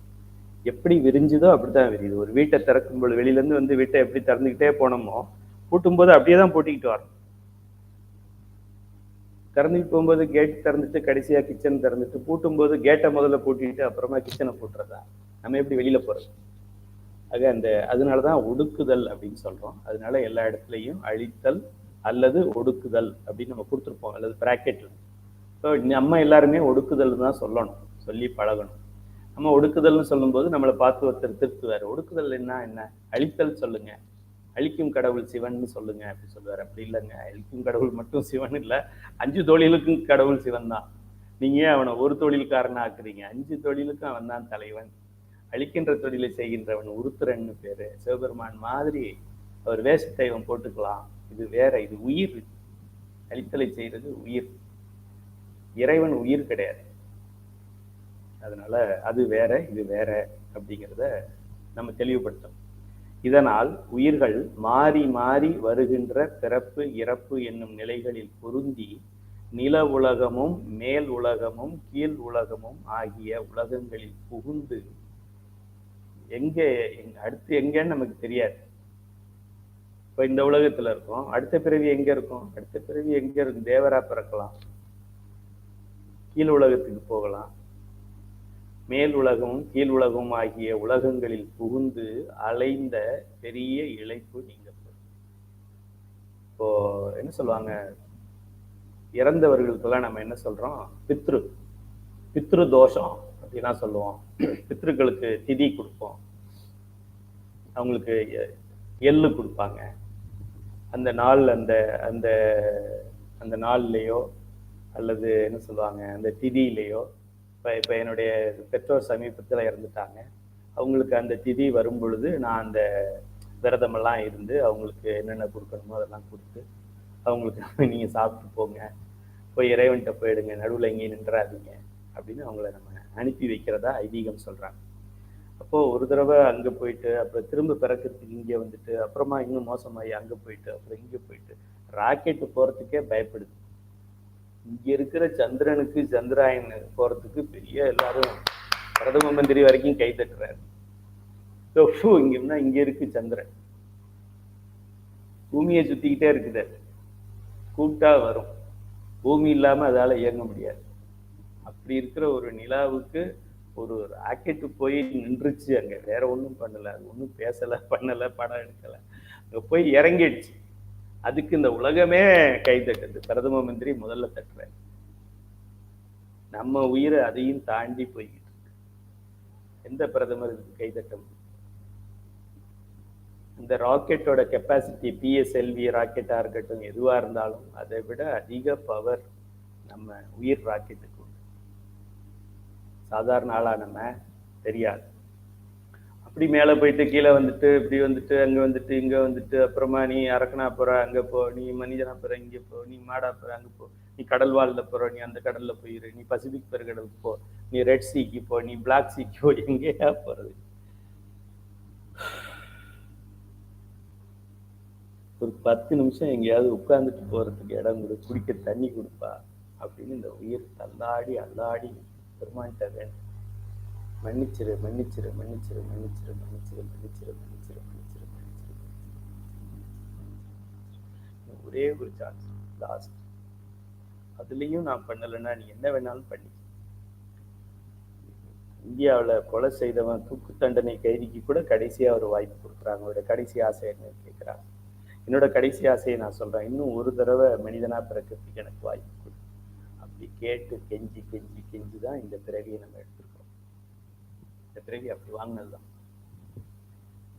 அதை எப்படி பயன்படுத்தணுங்கிறத நீங்களே முடிவு பண்ணிக்க. அலைந்த பெரிய இழைப்பு நீங்க பெறும். அதுதான் மாணிக்கவாசகர் எல்லா பிறப்பும் பிறந்தழைத்தேன் எம்பெருமான். இந்த இழைப்பு நீங்கணும் உயிருக்குங்கிறதுக்கு தான் இந்த ஒடுக்குதல் தொழிலை உருத்திரன் செய்கின்றான். எல்லிக்கன் ஒடுக்குதல் தொழில் உருத்திரன் செய்கின்றான். பார்க்கறதுக்கு சிவபெருமான் மாதிரி இருப்பான். என்ன மாதிரி 7 பேர் இருக்காங்க, அதுக்காக எல்லாரும் கையில தரிசனம் ஆயிட முடியுமா? அதனால சிவபெருமான் மாதிரி உருவத்தை சாரூபம் என்கின்ற முக்தி நிலை இருக்கிறது. யோக நிலையிலே இருக்கின்ற உயிர் யோகத்தில் சரியே, யோகத்தில் கிரியே, யோகத்தில் யோகம், யோகத்தில் ஞானம், இந்த நிலையை அடைகின்ற, இந்த பக்குவ நிலையை அடைகின்ற உயிர் சுந்தரமூர்த்தி சுவாமிகள் மாதிரி, அவர் வாழ்ந்து காட்டின மாதிரி, அவர் மாதிரின்னு சொல்லக்கூடாது, அந்த நிலையில இருக்கின்ற உயிருக்கு இறைவன் சொல்வாரு, ஏன்பா இது வரைக்கும் நீ வேலை செஞ்சிருக்கிற, உனக்கு நான் கொடுக்க வேண்டிய தொகை 10,000 ரூபாய் பேங்க்ல இருக்கு, இப்போ உனக்கு பணமா இப்பவே வாங்கிக்கிறியா இல்ல ரிட்டையர்மெண்ட் டைம்ல வாங்கிக்கிறியா அப்படின்னு கேட்பாரு. இப்பவே கொடுங்க அப்படின்னு வாங்கிக்கிட்டா இப்பவே அந்த முத்தியில போய் உட்கார்ந்துடலாம். அதுக்கு பேரு சாரூபம் என்று பெயர். இறைவனுடைய ரூபத்தை, இறைவனுடைய உருவத்தை நாம் ஏற்றுக்கொள்ளலாம். நமக்கு கிடைக்கும், அதை கொஞ்சம் கொடுங்க பயன்படுத்திக்கிறேன்னா கொடுப்பாரு. இல்ல அதெல்லாம் வேண்டாம், நான் போக வேண்டியது இப்போ எங்கேயா 16ஆம் படிக்கு போகணும், ஞானத்தில் ஞானம் தான் வேணும், நடுவுல நான் ஸ்டாப், பாயிண்ட் டு பாயிண்ட் அப்படி நம்ம ஸ்டெபனா சொல்லிட்டோம் அப்படின்னா சரி ஓகே அப்படியே ஆகட்டும் அப்படின்றார். அப்படியே ஆகட்டும்னா ஞானத்தில் சரியே, ஞானத்தில் கிரியை, ஞானத்தில் யோகம், ஞானத்தில் ஞானம், அப்படியே மாணிக்கவாசகர் மாதிரி 2 கலந்து விடலாம். அதுதான் பிறவி இல்லாத நிலை. இப்போ இந்த உருத்திரன் இறைவனுடைய உருவத்தை அவன் பெற்றிருக்கிறான்ங்கிறதுனால சிவன் தான் அழிக்கும் கடவுள்னு சொல்லப்படாது. இப்ப ஏதாவது என்ன சொல்றது, பிரம்மா போட்டிருப்பாங்க, விஷ்ணு போட்டிருப்பாங்க, அதற்கு சிவன் மாதிரி உருத்திரனை போட்டிருப்பாங்க.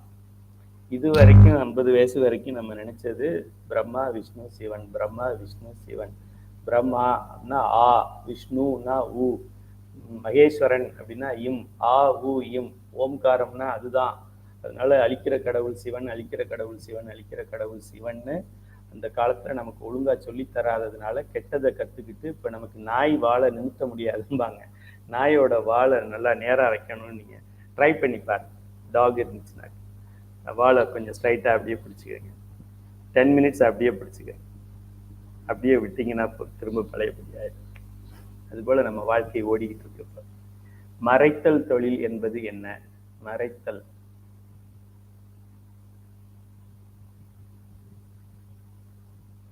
சைவ சித்தாந்தத்துல இதெல்லாம் இல்ல தெய்வானையமா. சித்தாந்தத்துல தெளிவாக குறிப்பிடப்படவில்லை. பட் வேற வேற நூல்கள்ல அது மாதிரி இருக்கு, ஆகமங்கள்ல அது மாதிரி இருக்கு. சைவ சித்தாந்த நூல்ல இதை பற்றி சொல்லல. இறைவன் உயிர்களின் பின் மறைந்து நின்று அவற்றை பிணித்துள்ள மும்மலங்களை செயல்படுத்தி அம்மலங்கள் செய்யும் காரியத்தால் உயிர்கள் உலக பொருள்களின் மேல் பற்று வைத்து அப்பொருள்களிடத்திலே அழுந்தி நிற்கும்படியான மயக்க நிலையை செய்வான். நம்ம ஏதாவது ஒரு பொருள்ல ரொம்ப பற்று வைக்கிறோம் அப்படின்னா அது நம்ம தவறு கிடையாது. குடிகாரன் குடிக்கிறான் அப்படின்னாலும் அது அவன் தவறு கிடையாது, சிவபெருமான் குடிக்க சொல்றான். அப்படித்தான் புத்தகத்துல எழுதியிருக்கு. ஏதாவது ஒரு பொருளை நம்ம அடையணும் அப்படின்னு ஆசைப்படுறோம் அப்படின்னா அது நம்ம ஆசை கிடையாது, சிவபெருமானுடைய ஆசையை, சிவபெருமான் நடத்தி வைக்கின்ற ஆசை அப்படின்னு ஆனந்தராசிரியார் நல்லா தெளிவா சொல்றாரு பாருங்க.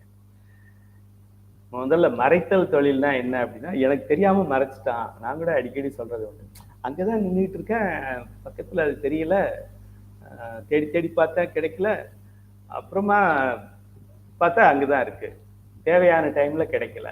இறைவன் ஏதோ ஒரு மறைத்தல் தொழில் பண்ணிட்டான். அவன் புச்சாண்டி விளையாட்டு, ஹைட் அண்ட் சீக் விளையாடுறவனா. இந்த மறைத்தல்னா அது இல்லை. மறைக்கிறது மறந்து போறது அது கிடையாது. சில பேராசிரியர்கள் இதையே ஒரு விளக்கமாக அவங்க வகுப்புல சொல்றாங்க, சித்தாந்த பேராசிரியர்களே சொல்றாங்க. ஒரு பேராசிரியர் சொன்னதை நான் கேட்டேன். போன பிறவியில நம்ம என்னென்ன பாவம் புண்ணியம், போன பிறவியில நம்ம என்னவா பிறந்தோங்கிறது இப்ப நமக்கு தெரியல இல்லையா, இதை இறைவன் மறைச்சு வச்சிருக்கிறான். அதனாலதான் அது மறைத்தல் தொழில் பெயர் அப்படின்னு சொல்றாங்க. இப்படிலாம் கிடையாது. ஐயா என்ன சொல்றாங்கன்னு பாருங்க. ஐயாவுக்கு கோடி நமஸ்காரம் பண்ணுவாங்க. இறைவன் உயிர்களின் பின் மறைந்து நின்று, மறைத்தல் என்றால் நமக்கு மறைத்தல் இல்லை, நமக்கு பின்னால் அவன் மறைதல். தமிழ்ல தான் இப்படி சொல்ல முடியும், வேற மொழிகள் இப்படி சொல்ல முடியுமான்னு தெரியல. நம் தமிழ்னு சொல்றோம். இறைவன் உயிர்களின் பின் மறைந்து நின்று, அதுக்கு பேரு மறைதல்னு தானே சொல்லணும், மறைத்தல் இட்டு போட்டு சொல்லியிருக்காங்க. இறைவன் உயிர்களின் பின் மறைந்து நின்று அவற்றை பிணித்துள்ள மும்மலங்களை செயல்படுத்தி, இல்லைன்னா அந்த மலத்தை எப்படி கழிக்கிறது, மும்மலங்களை செயல்படுத்தி அம்மலங்கள் செய்யும் காரியத்தால் உயிர்கள் உலக பொருள்களின் மேல் பற்று வைத்து, நல்லதுல பற்று வச்சாலும் அதுக்கு இந்த வினைதான் காரணம், கெட்டதுல பற்று வச்சாலும் வினைதான் காரணம். இப்ப நான் துன்பத்தை அனுபவிக்க வேண்டும்னு இருக்கு, நான் பண்ணியிருக்கிற பாவங்களுக்கு நான் ஏதோ நான் என்னுடைய லங்ஸோ, என்னுடைய லங்ஸ் இல்லை, என்னுடைய குடல், என்னுடைய வயிறு, என்னப்பா குடலுக்கு என்ன, என்னுடைய லிவர் ப்ராப்ளத்துல நான் இறக்கணும்னு இருக்கு அப்படின்னா, அந்த லிவர் ப்ராப்ளம் எதுல வருமோ அதுல என்னை கொண்டு போய் செலுத்தணும். விஸ்கி பிராந்தி குடிச்சாதான் அந்த ப்ராப்ளம் வரும் அப்படின்னா அது அந்த கடையை தான் எனக்கு காமிப்பேன். இந்த பக்கம் சிவசிவான்னு கோயில் இருந்தா தெரியாது, டாஸ்மாக் கடை அப்படின்னு போட்டிருந்தா எனக்கு ஆர்வம் அதுலதான் வர்ற மாதிரி. இந்த உயிரை செலுத்தி நம்ம கையில எதுவுமே கிடையாது. கடைக்கு போனாலும் அவன் தான் காரணம், கோயிலுக்கு போனாலும் அவன் தான் காரணம். அதனாலதான் அவன் அருளாலே அவன் தாழ் வணங்கின்னு சொல்றாங்க பெரியவங்க. சரி, உலக பொருள்களின் மேல் பற்று வைத்து, உலக பொருள்கள்னு சொல்லும்போது உலக நல்ல பொருள்கள், உலக கெட்ட பொருள்கள் ரெண்டும் சேர்ந்து தானே. இறைவன் ஒன்லி கோயிலுக்கு போறதுக்கு மட்டும்தான் சொல்லுவான், மற்றதுக்கு சொல்ல மாட்டான் அப்படின்னா, அப்போ சாராய கடைக்கு ஒருத்தன் குடிக்க போகும்போது சிவபெருமான் கூட போகலைன்னு அர்த்தமா? போய்தான் ஆகணும். ஒன்றாயும் உடனாயும் இருக்கும்போது போய்தான் அவன் ஊத்தும் போதும் சிவபெருமான் நேற்று படித்தோம் பாடத்துல, என் கண்ணு பார்க்குது அப்படின்னா இந்த கண்ணுங்கிற இந்த மாயையால் செய்யப்பட்ட ஒரு பொருள், அறிவற்ற பொருள். கண்ணுக்கு அறிவு கிடையாது, கண்ணுக்கு சிந்திக்க தெரியாது, கண்ணுக்கு பார்க்கணும்னு கூட தெரியாது. அதுக்கு என்னவோ அது ஒரு கண்ணாடி மாதிரி. அது நம்ம முன்னாடி ஒரு கண்ணாடியை எடுத்து பார்த்தா கண்ணாடிக்கு என்ன அறிவு இருக்கு, அது போலதான் இந்த கண்ணும். ஸோ இந்த கண்ணு பார்க்கறது அப்படின்னா, அவங்கள பார்க்குறேன் அப்படின்னா என்ன அர்த்தம்? கண்ணு பார்க்கல, கண்ணுங்கிற கண்ணாடியை வச்சு உயிர் பார்க்குது. உயிர் எப்படி பார்க்குது? உயிருக்கு இது கண்ணு, இதை வச்சு இது மூலமா நீ பாருன்னு ஒரு தலைவன் சொல்லணும். அவனுக்கு பேரு சிவபெருமான். ஆக நான் உங்களை பார்க்கிறேன் என்றால் சிவபெருமான் உயிரை வைத்து கண் மூலமாக உங்களை பார்க்கிறேன். இதுதான் நடக்குது.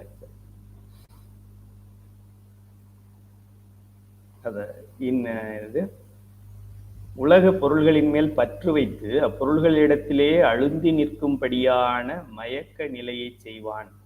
இந்த மயக்கத்தை கொடுக்கிறதும் அந்த மறைத்தல் தொழிலை செய்கின்றவன் தான் செய்ய முடியும். இதுவே மறைத்தல் எனப்படுகிறது. இந்நிலையில் உயிர்கள் தம்மை அறியாமல், தம்மை உடையவனாகிய இறைவனையும் அறியாமல் உலக மயக்கில் ஆழ்ந்து நிற்கும். தன்னையும் அறியாமல், தன் தலைவனையும் அறியாமல் உலக மயக்கத்துல இருக்கும்.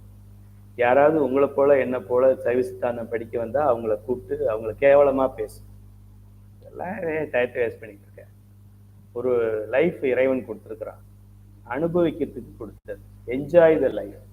என்னென்ன இருக்கு, பியூட்டிஃபுல் கார்டன் இருக்கு பாரு, உலக அதிசயங்கள் இருக்கு. பணம் இருந்தா போயிட்டு வா, ஒரு வேர்ல்டு டூர் போயிட்டு வா, சுவிட்சர்லாந்து போயிட்டு வா, இங்க மால்தீவ்ஸ் போயிட்டு ஸ்டே பண்ணிட்டு வா, ஜாலியா வாக் பண்ணு, என்ஜாய் பண்ணு லைஃப். அதை விட்டுட்டு பட்டையும் கொட்டையும் போட்டுக்கிட்டு நமச்சிவாயின்னு வாழ்க்கையை வீணாக்காத அப்படின்னு சொல்லுவான். மாணிக்கவாசகர்தெல்லாம் ஏற்கனவே ரெக்கார்ட் பண்ணியிருக்காரு. தெய்வம் என்பதோர் சித்தம் உண்டாகி முனிவில்லாததோர் பொருளது கருதலும் 6 கோடி மாயா சக்திகள் வேறு வேறுதம் மாயைகள் தொடங்கின. சுற்றம் என்னும் தொல்பசு குழாங்கள் பற்றி அழைத்து பதறினர். ஐயோ அப்படி கட்டி போயிட்டியே, இது நியாயமா அது அப்படிலாம் சொல்லுவாங்க சொந்தக்காரன். அவன் சொந்தக்காரன் இல்லை, நம்மளை கொல்றதுக்காக பிறந்திருக்கான்னு அர்த்தம். அப்படியே ஆயிட்டியே, பிள்ளைங்களுக்கு எப்படி கல்யாணம் பண்றது, பிள்ளைங்களே வேணாலும் கல்யாணம் பண்ணிக்குவானா, முதல்ல நீ இந்த பட்டையை அழிச்சாதான் அவன் பொண்ணு பார்க்க முடியும், இல்லைன்னா மாப்பிள்ளை வீட்டுக்கு வரமாட்டேன்னு சொல்றாரு. எதையாவது ஒண்ணு சொல்லி நம்மளை சிவத்துல இருந்து பிரிச்சிரும் இந்த உலகம் அப்படின்னு மாணிக்கவாசகர் சொல்லியிருக்காரு. சரி, இந்நிலையில் உயிர்கள் தம்மை அறியாமல், தம்மை உடையவனாகிய இறைவனையும் அறியாமல் உலக மயக்கில் ஆழ்ந்து நிற்கும். கொஞ்ச நேரம் அதை யோசிச்சு பாருங்க. நம்ம பரவாயில்ல, 800 கோடியில இந்த 1 கோடி பரவாயில்ல, மீதி 799 கோடி இதுலதான் இருக்கு. இந்த 799 கோடி எப்படி இருக்குன்னு நீங்க சொல்லணும் அப்படின்னா, அந்த உயிர்கள் தம்மையும் அறியாமல், ஏன்னா அவங்க டார்வினோட கொள்கையை ஃபாலோ பண்றாங்களாம். டார்வின் சொல்றாரு உயிரினங்களுக்கு உயிர் இல்லைன்னு சொல்றாரு, ஜீவராசிகளுக்கு ஜீவன் இல்லை, உயிர் வாழ்கின்ற உயிரினங்களுக்கு உயிர் இல்லை அப்படின்றது டார்வின் கொள்கை. இந்நிலையில் உயிர்கள் தம்மை அறியாமல், தம்மை உடையவனாகிய இறைவனையும் அறியாமல் உலக மயக்கில் ஆழ்ந்து நிற்கும். இந்த பதி பசு பாசம்னா என்னன்னு தெரிஞ்சுக்காமலே வாழ்க்கையை முடிச்சிரும் அப்படின்னு சொல்லியிருக்காரு. இறைவன் இவ்வாறு தன்னை அறிய விடாது உயிர்களின் அறிவை மறைத்தல் தகுமோ, அது உயிர்களுக்கு நன்மை செய்வதாகுமோ? மாணவர் எப்படி கேள்வி கேட்கிறார் பாருங்க. ஐயா, நீ சொல்றீங்க இறைவன் மறைத்தல் தொழில் செய்யறாருன்னு சொல்றீங்க. மறைத்தல் தொழில்னா என்னன்னு கேட்டா இறைவனை அறிய விடாம பண்றதுன்னு சொல்றீங்க. இறைவனை அறிய விடாம பண்ற ஒரு வேலையை இறைவனே செய்வானா? காது குத்துறீங்க. இது பேர் சித்தாந்தமா? இறைவனே அறியணுங்கிறதுக்கு தான் அவன் உடல் கொடுத்தான், தனு கொடுத்தான், கர்ணம் கொடுத்தான்னு போன பாடத்துல சொல்லிட்டு, இப்ப அவன் மறைத்தல் தொழில்னு ஒண்ணு செய்யறான். மறைத்தல் தொழில் தான் என்னன்னா இறைவனை அறிய விடாம மறைக்கும்னு சொல்றீங்க, அதை இறைவனே செய்வான்னு சொல்றீங்க. தன்னை பார்க்காம ஒரு உயிரை மறைக்கிற தொழிலை இறைவன் செய்யறான்னா அவனுக்கு பேரு இறைவனா அப்படின்னு மாணவர் கேட்கிறாரு. ஆனந்தராஜன் ஐயா ரொம்ப கஷ்டப்பட்டு பதில் சொல்ல போறாருன்னு நினைக்கிறேன். பார்ப்போம். மறைத்தலை செய்வது இறைவனுக்கு இயல்பன்று. அது அவனுடைய இயல்பு கிடையாது. அவனது இயல்பு அறிவை விளக்குதலே ஆகும். அதுதான் அவனுடைய இயல்பு. ஆணவ மலத்தால் உயிர்களின் அறிவு மறைக்கப்பட்டு இருந்தப்போ இறைவன் அந்த ஆணவ மலத்தை நீக்கிறாரு. அதனால அறிவு விளக்கம் இருக்கு. காலையில சூரியன் வந்துருச்சு, ஆனா வீட்டுல வெயில் வரல. ஏன்? மேகம் இருக்கு, அதனால வரல. மேகம் நகர்ந்தா வெயில் வந்துடும். சூரியன் வரல கிடையாது. நம்ம சொல்லும் போது என்ன சொல்லுவோம்? இன்னும் சூரியனே வரல, மணி 10 ஆச்சு. சூரியன் வந்துருச்சு 6 மணிக்கே. கன்னியாகுமரியில போய் பார்த்தா தெரியும். அங்க வந்தாச்சு, இங்க வரல. ஏன்னா மேகம் மறைச்சிருக்கு. அதுபோல ஏற்கனவே உயிருக்கு அறிவு இருக்கு. அந்த அறிவு பரிபூர்ணமான அறிவு தான், இன்னும் குறையில்லாத அறிவு.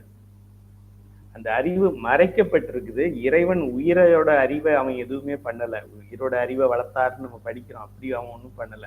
உயிரோட அறிவை மறைச்சிருக்கிற ஸ்கிரீனை ஒன்னொன்னா விளக்கிட்டே வர்றான், வேற ஒன்றும் செய்யறது. மறைத்தலை செய்வது இறைவனுக்கு இயல்பன்று. அவனது இயல்பு அறிவை விளக்குதலே ஆகும். உயிர்களின் அறிவை மறைப்பது ஆணவ மலமே மறைக்கிறது. அந்த ஆணவ மலத்தின் சக்தியை தனது சக்தியால் தூண்டி, அது சும்மா கிடக்கு. பாம்பு இப்படி கிடந்ததுன்னா அதை யாரும் உடனே அடிக்க மாட்டாங்க. பாம்பு அடிக்கிறவருக்கு பார்த்தீங்கன்னா தெரியும், அதை குத்தி விடுவார். தலை எங்க இருக்குன்னு தெரியும். அப்பதான் ஒரே அடியில அதை கொல்ல முடியும். பாம்பு அடிச்சிட்டீங்கன்னா உங்களுக்கு அந்த பழக்கம் இருக்கும். பாம்பு பார்த்தாலே ஓடி போயிட்டு இருப்பீங்க. பாம்பு அடிக்கணும் அப்படின்னா கொஞ்சம் சீண்டி விட்டு அது அப்படிங்கும்போது அடிச்சா ஈஸியா அடிச்சிடும். சும்மா படுத்திருக்கிற பாம்புல நம்ம போய் அடிக்கவே கூடாது. அடிக்கும்போது என்ன ஆகும்? உடம்புல அடிப்படும், அது நம்மளை விரட்டிட்டு வந்து கொத்திடும். அதனால முதல்ல அது தலை எங்க இருக்குன்னு பார்க்கணும். தலை எங்க இருக்குன்னு பார்க்கணும்னா அதை கொஞ்சம் சீண்டி விடணும், அப்படின்னு சத்தம் கொடுக்கணும், உடனே அடிச்சிடலாம். இதுதான் பாம்பு அடிக்கிறதுக்கான டெக்னிக். அதுபோல இறைவன் இந்த ஆணவ மலம் மறைக்கப்பட்டிருக்கிறத, அந்த ஆணவ மலத்தை நீக்குவதற்காக அதனை என்ன பண்றாரு? தனது சக்தியால் தூண்டுறாரு. அதை தூண்டணுமே, அதை தூண்டுறது யார் பண்றது? அம்மா தான் பண்ண முடியும். இங்கதான் மனைவியை பயன்படுத்துறாரு அவர்.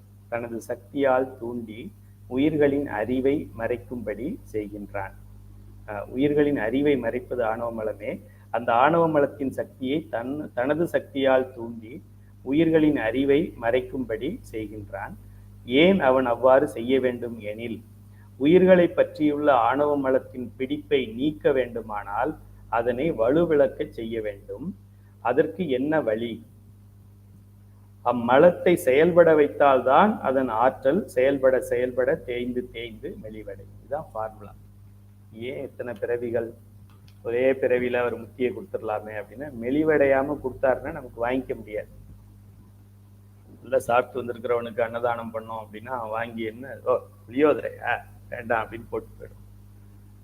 காலையிலேருந்து சாப்பிடாம இருக்கிறவனுக்கு கொடுத்தா அவன் உப்பு இருக்கான்னு கூட பார்க்க மாட்டான், சாப்பிட்டு. அதனால பசிக்கிறவனுக்கு தான் நம்ம உணவு கொடுக்கணும். அதனால இறைவன் அந்த பசியை கொடுப்பதற்கு தான் இந்த பிறவிகளை கொடுக்கிறார். ஆணவத்தின் சக்தி மெலிவடைய மெலிவடைய உயிர்களின் அறிவு மறைப்பு நீங்கி விளக்கம் பெறும், இறைவனை அறியும் தகுதியை பெறும். அந்நன்மையை கருதியே இறைவன் உயிர்களுக்கு உடம்பை கொடுத்து உலக வாழ்வில் செலுத்தி ஆணவம் முதலிய மும்மலங்களை தனது சக்தியினால் செயல்படுத்துகிறான். இதை நம்ம தெரிஞ்சுக்கணும். ஆணவம் இருள் போன்றது ஆதலின் மறைப்பது அதன் இயல்பாகின்றது. ஆணவ மலத்தை பற்றி நம்ம படிக்கும் பொழுது அது இருள் அப்படின்னு படிச்சிருப்பாங்க, பேரே இருள். அது உயிர்களின் அறிவை மறைத்து அறியாமையை உண்டாக்குகிறது. அறிவு மறைக்கப்பட்டிருக்கிறதுனால அறியாமை வருது. மாயை கண்மங்களோடு கூடி உயிர்களின் அறிவை திரிவுபடுத்துகிறது. திரிவுபடுத்துறதுனா தவறா புரிஞ்சுக்கிறது. புரிஞ்சுக்காதது ஒண்ணு, தவறா புரிஞ்சுக்கிறது ஒண்ணு. இப்ப நான் சொல்றேன், மறைத்தல்னு சொல்ற தொழிலும் நமச்சிவாயங்கிறதுல வர்ற நாவும் ஒன்றுதான் அப்படின்னு நான் சொல்றேன். இது சிலருக்கு புரியாது. சில பேருக்கு தவறா புரிஞ்சுக்கிறது. தவறா புரிஞ்சுக்கிட்டு அதுதான் அருளல் சக்தின்னு ஐயா சொன்னாரு அப்படிங்கிறது, அதுவும் தவறுதான். ஆக இந்த திரிபு அப்படிங்கிறது தவறாக புரிந்து கொள்ளுது. புரியாம இருக்கிறது ஒண்ணு, தவறா புரிஞ்சுக்கிறது அதை விட டேஞ்சர். ஆக இது இந்த அறிவை திரிவுபடுத்துகிறது, தவறா புரிஞ்சுக்க சொல்லு. இந்த மாயையில நமக்கு கிடைக்கிறதுலாம் அதுதான் நிரந்தரம்னு சொல்லு.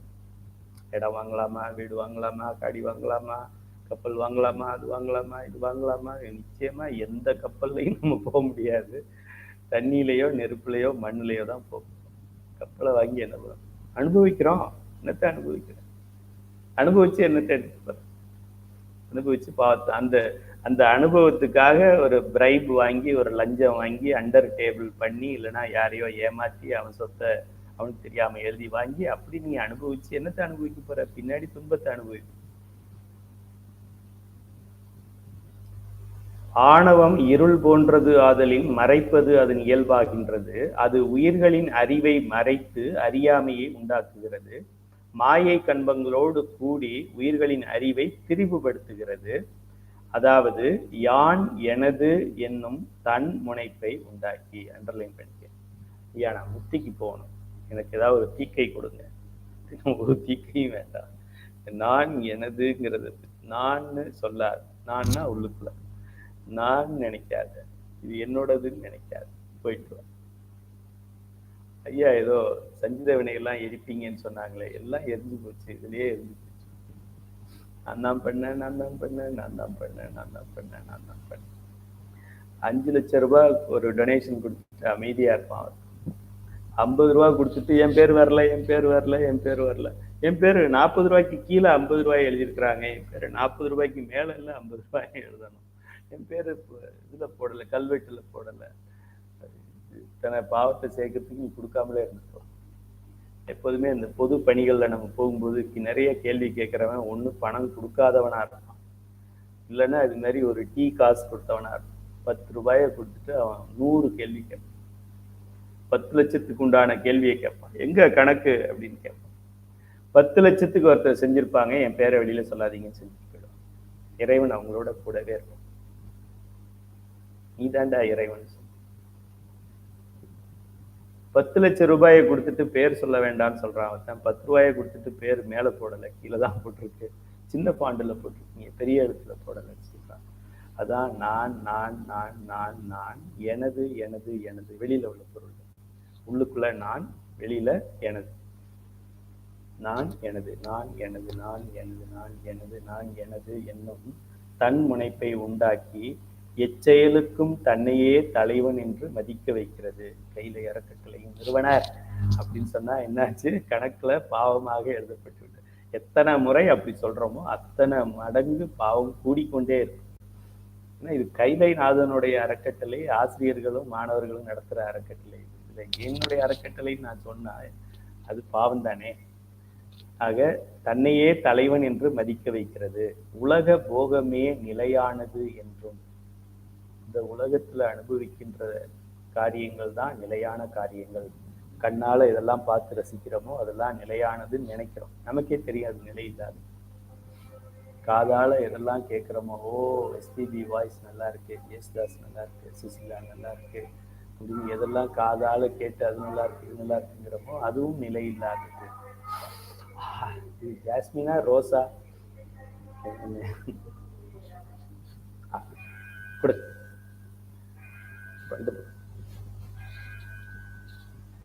பர்ஃப்யூம்ஸ் வாங்குற கடைக்கு போனீங்கன்னா நீங்க போன உடனே கை நீட்ட சொல்லுவாங்க, ஸ்ப்ரே பண்ணுவாங்க. இந்தியா ரோஸ் வேற மாதிரி இருக்கு, மலேசியா ரோஸ் வேற மாதிரி இருக்கு, இந்தோனேஷியா ரோஸ் வேற மாதிரி இருக்கு, தாய்லாந்து ரோஸ் ரோஸ் தான், ஆனா ஒரு மாதிரி.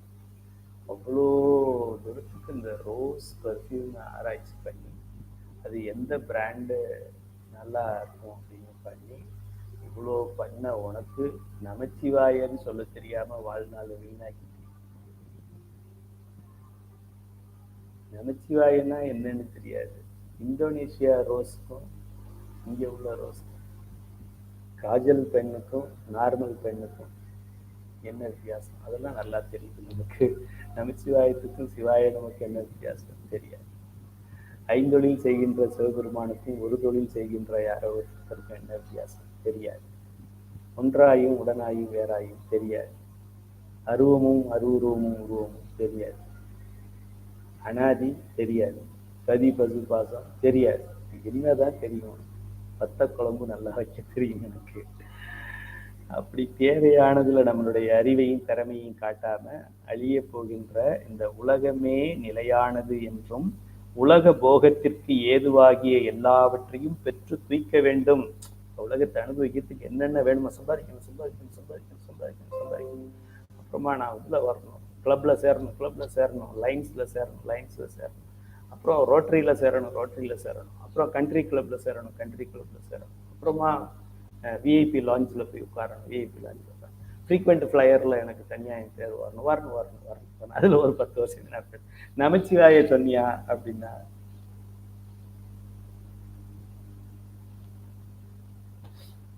நாக்கு வெளியில வர்ற வரைக்கும் நமச்சிவாய சொல்லாம போற உயிர்கள் எத்தனையோ இருக்கு. நம்மெல்லாம் ராஜாஜி ராஜாக்கு முன்னாடியே தெரிஞ்சிருச்சு நமக்கு.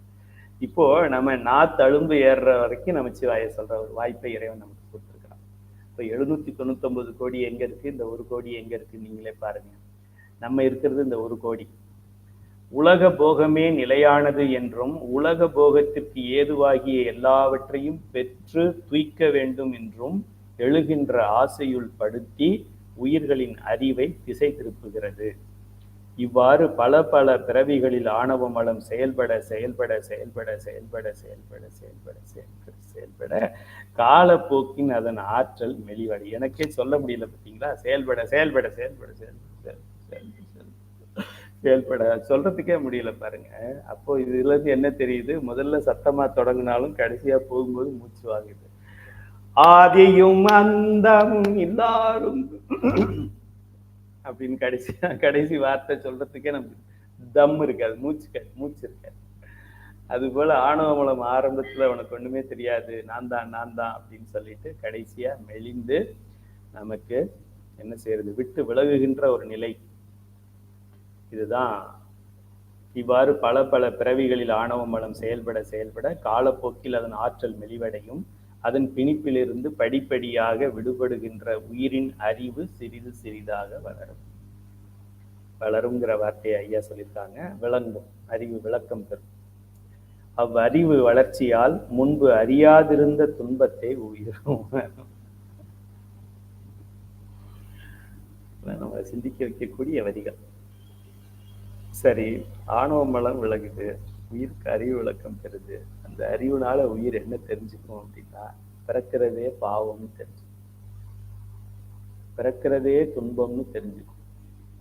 அது தெரிஞ்சுட்டா முத்திக்கு பக்கத்துல வந்துட்டோம்னா, பிறக்கிறது இன்பம், எனக்கு இன்னும் ஒரு பிறவி வேண்டும், இந்த பிறவிலையும் இப்படியே வேண்டும், அப்படி வேண்டும் அப்படின்னு சொன்னா, இந்த பிறவியை நீ இன்னும் துன்பமாவே கருதல் அல்ல. அதனால முத்திக்கு நிச்சயமாக போக முடியாது. அதனாலதான் அருணகிரிநாதர் எப்படி முருகப்பெருமான் கையால தூக்கி நாக்குல எழுதினவர், இப்படிப்பட்டவர் அருணகிரிநாதர். அவர் சொல்றாரு, எழுகடல் மணலை அளவிடினும் அதிகம் எனது இடர் பிறவி. இடர் பிறவி, ஹாப்பி பிறவி கிடையாது, இடர் பிறவி. பிறவி என்பது துன்பம் என்பதை ஒவ்வொரு உயிரும் உணர்ந்து கொள்ள வேண்டும். அது உணரும் வரையில் பிறவி இருக்கும், பிறவிகள் தொடர்ந்து கொண்டே இருக்கும். இந்த பிறவியே துன்பம் பா அப்படின்னு யாருக்காவது துன்பமா அப்படின்னா என்ன வரணும்? வீட்டுல சண்டை வரணும், இல்லைன்னா கடன் தொல்லை ஜாஸ்தி ஆகணும், இல்லைன்னா பிள்ளைங்க நம்மளை மதிக்காம போகணும், இல்லைன்னா பெற்றோர்கள் நமக்கு பணம் கொடுக்காம அண்ணனுக்கு கொடுக்காம தம்பிக்கு கொடுத்துடணும். அப்படி ஏதாவது ஒரு பிரச்சனை வந்தாதான் இந்த பிறவி துன்பம் பா அப்படின்னு நம்ம சொல்றோம். அப்படி சொல்லிட்டோம்னா முத்திக்கு பக்கத்துல போறோம்னு அர்த்தம், சிவனுக்கு பக்கத்துல போறோம்னு அர்த்தம். அவ்வறிவு வளர்ச்சியால் முன்பு அறியாதிருந்த துன்பத்தை உயிர் உணரும். அதாவது பிறவியால் வருவது துன்பம். அண்டர்லைன் பண்ணிக்கங்க, முன்னாடி படிச்சது ஞாபகத்துல நான் பேசுறேன்னு நினைக்கிறேன். பிறவியால் வருவது துன்பம், பிறவியால் வருவது துன்பம், பிறவியால் வருவது துன்பம், பிறவியால் வருவது துன்பம். நீ ராஜாவாக பிறந்தாலும் அந்த பிறவியால் வருவது துன்பம், நீ மந்திரியாக பிறந்தாலும் பிறவியால் வருவது துன்பம், நீ ஏழையாக பிறந்தாலும் பிறவியால் வருவது துன்பம், பிறவியால் வருவது துன்பம், பிறவியால் வருவது துன்பம், பிறவியால் வருவது துன்பம், பிறவியால் வருவது துன்பம், பிறவியால் வருவது துன்பம். அப்ப என்னதான்ப்பா பண்றது? துன்பம் வேண்டாம்னா பிறக்க வேண்டாம்ப்பா. பிறக்க வேண்டாம்னா என்ன பண்ணணும்? ஞானத்தில் ஞானம் வேணும்ப்பா. அது எங்க பாரு, 16வது படியில இருக்கு. சரியையில் சரியை, சரியையில் கிரியை, சரியையில் யோகம், சரியையில் ஞானம், கிரியை சரியை, கிரியை கிரியை, கிரியை யோகம், கிரியை ஞானம், யோகத்தில் சரியை, யோகத்தில் கிரியை, யோகத்தில் யோகம், யோகத்தில் ஞானம், ஞானத்தில் சரியை, ஞானத்தில் கிரியை, ஞானத்தில் யோகம், ஞானத்தில் 16வது படிப்போம். நீங்க எத்தனாவது படிக்கிறீங்கன்னு நீங்களே முடிவு பண்ணிக்கங்க. ஆணவ மலம் தேய்ந்து வரும் இந்நிலையே மல பரிபாகம் எனப்படுகிறது. இதனை வருவித்த பொருட்டே இறைவன் பாசத்தின் வழி நின்று மறைத்தலை செய்கின்றான். ஆணவ மலம் தேயணும். ஒரு குழந்தைக்கு ஏதாவது சளி பிடிச்சிருச்சு, ரன்னிங் நோஸா இருக்கு, நமக்கு பெரியவங்களுக்கே ரன்னிங் நோஸா இருக்கு. வேது பிடிக்க சொல்றாங்க. வேது பிடிக்கிறது நமக்கு பிடிக்குமா? பிடிக்கவே பிடிக்காது, யாருக்கும் பிடிக்காது. வேது பிடினாலே வேது பிடிக்காது அப்படின்னு அர்த்தம். வெந்நீரை காய வச்சு அதுல எதையாவது போட்டு பெட்ஷீட்டை போட்டு ஃபுல்லா மூடிக்கிட்டு உள்ள வேர்த்து கொட்டும். எங்க அம்மா என்ன பண்ணுவாங்க, தலையை கழுத்தை பிடிச்சி அமுக்கிக்குவாங்க. என்ன நம்ம உடனே வெளியில வந்துருவோம், கழுத்தை அமுக்கிட்டு அப்பா விடுங்க போதும் வேர்க்குதே கொட்டுதே ஐயோ சுடுது சுடுது இல்லைன்னா இந்த நகரத்துக்கு இல்லைன்னா அப்படி எத்தனை கத்துனாலும் பிடிச்சி அம்மா அமுக்கிட்டே இருப்பாங்க. அப்புறமா லைட்டை ஓப்பன் பண்ணி பார்ப்பாங்க. வேர்த்து கொட்டி இருந்தாதான் சரி ஓகே வெளியில வான்னு சொல்லுவோம். இந்த அம்மா இவ்வளவு நேரம் ஏன் அமுக்கி பிடிச்சாங்க? அவ என்ன பெரிய அரக்கியா? தாம் பெத்த பிள்ளை எப்படி போட்டு அமுக்குவாங்களா யாராவது? இதுக்கா வயிற்றுல சம்பந்தப்பட்டாங்க? அவங்க செய்த செயல் என்ன கொடூரமான செயல். எதுக்காக செய்தார்கள்? எதுக்காக செய்தாங்க? குழந்தைக்கு சளி போகணும்னு செஞ்சார். சிவபெருமான் மறைக்கிறாரு மறைக்கிறாரு மறைக்கிறாரு மறைக்கிறார். எதுக்கு மறைக்கிறாரு? சளி போகணும்னு மறைக்கிறாரு. வேற எதுக்கு மறைப்பாரு? உங்க அம்மாவுக்கே இவ்வளவு அறிவு இருக்கு, அம்மாவாகிய நமக்கு இவ்வளவு அறிவு இருக்கு, அப்பாவாகிய எனக்கு இவ்வளவு அறிவு இருக்கு, தாத்தாவாகிய எனக்கு இவ்வளவு அறிவு இருக்கு, பாட்டியாகிய எனக்கு இவ்வளவு அறிவு இருக்கு. எல்லா தாத்தா பாட்டிக்கும் தாத்தா பாட்டி ஆகிய சிவபெருமானுக்கு அறிவு இருக்காதா? நம்மை படைத்து காத்து ஒடுக்கி மறைத்து அருளுகின்ற பெருமானுக்கு நமக்கு இருக்கிற அறிவு அவனுக்கு இருக்காதா? 4 கரணங்களை வச்சுக்கிட்டு இவ்வளவு காரணம் போடுறோமே, அவன் எத்தனை கரணங்களுக்கு அதிபதி? அவனுக்கு இந்த அறிவு இருக்காதா? ஒரு குழந்தைய துன்பப்படுத்துவானா? அவன் தன்னுடைய குழந்தைகளை துன்பப்படுத்துவானா? அப்படி அவன் படுத்துறது துன்பமாக தெரிந்தாலும் அதோடைய நோக்கம் என்னவாக இருக்கும்? நிச்சயம் நிச்சயம் நிச்சயம் நமக்கு இன்பம் கொடுப்பதாகத்தான் இருக்கும். அவனுக்கு இன்பம் இல்லை. பிள்ளை வேது பிடிச்சா யாருக்கு நல்லது? பிள்ளைக்கு தான் நல்லது. அம்மாவுக்கு சளி குறையாது, பிள்ளைக்கு நல்லது. அதனால துன்பத்தை அவரா கொடுக்க வேண்டிய அவசியம் கிடையாது. அவர்கிட்ட துன்பம் கிடையாது, இருந்தா தானே கொடுக்குறது. அவர் ஃபேமிலியில ஏகப்பட்ட ப்ராப்ளம் இருந்துச்சு அப்படின்னா, இப்ப நம்ம வீட்டுல எல்லாம் எனக்கா நல்லா இருக்கீங்களா அப்படின்னா, அதை ஏன் கேட்கிற, இந்த பொண்ணு மருமக பொண்ணு இப்படி பண்ணி ஐயோ அந்த நாத்தத்தெல்லாம் கொட்டி நம்மளையும் நார அடிச்சிருவாங்க 1/2 மணி நேரம்.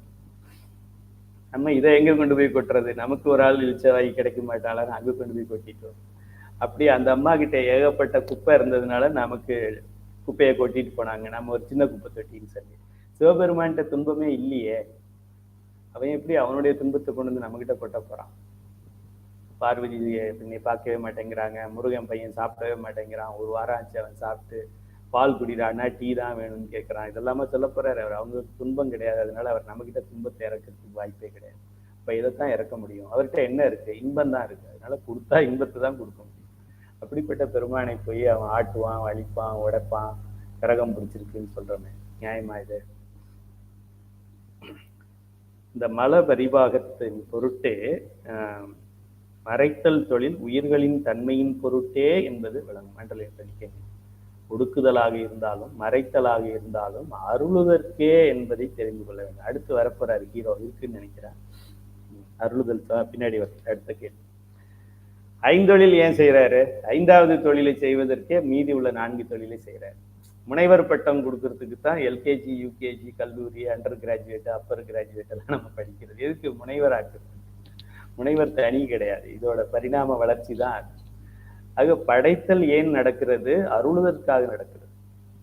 காத்தல் ஏன் நடக்கிறது? அருளுவதற்காக நடக்கிறது. ஒடுக்குதல் அல்லது அழித்தல் ஏன் நடக்கிறது? அருளுவதற்காகவே நடக்கிறது. மறைத்தல் ஏன் நடக்கிறது? அருளுவதற்காகவே நடக்கிறது. இப்ப இறைவனுடைய நோக்கம் என்ன? 5 தொழில் செய்யறது அவனுடைய நோக்கம் இல்லை, அருளல் தொழிலை செய்வது அவனுடைய நோக்கம். அதுல 4 படிகள் இருக்கிறது. அதுக்கு பேரு பிறத்தல், என்னது, படைத்தல், காத்தல், ஒடுக்குதல், மறைத்தல்ங்கிறது ஸ்டெப். இறைவன் அருளல் தான். அவன்கிட்ட அருளுவதை தவிர வேற எந்த திறமையும் அவனுக்கு கிடையாது. இதெல்லாம் தெரிஞ்சுக்கிட்டா சித்தாந்தத்துக்கு மேல நமக்கு ஒரு காதல் வந்துடும். இறைவன் மும்மலங்களை தனது சக்தியினால் செயல்படுத்தி உயிர்களை பந்தத்து உட்படுத்துகிறான் என்றீர்கள். இங்க ஒரு லைன்ல சொன்னாரு, மாணவர் விட மாட்டேங்கிறார். எதையாவது சொல்லி எஸ்கேப் ஆயிடாதீங்க, திரும்ப அதை நோண்டி கேட்கிறார்.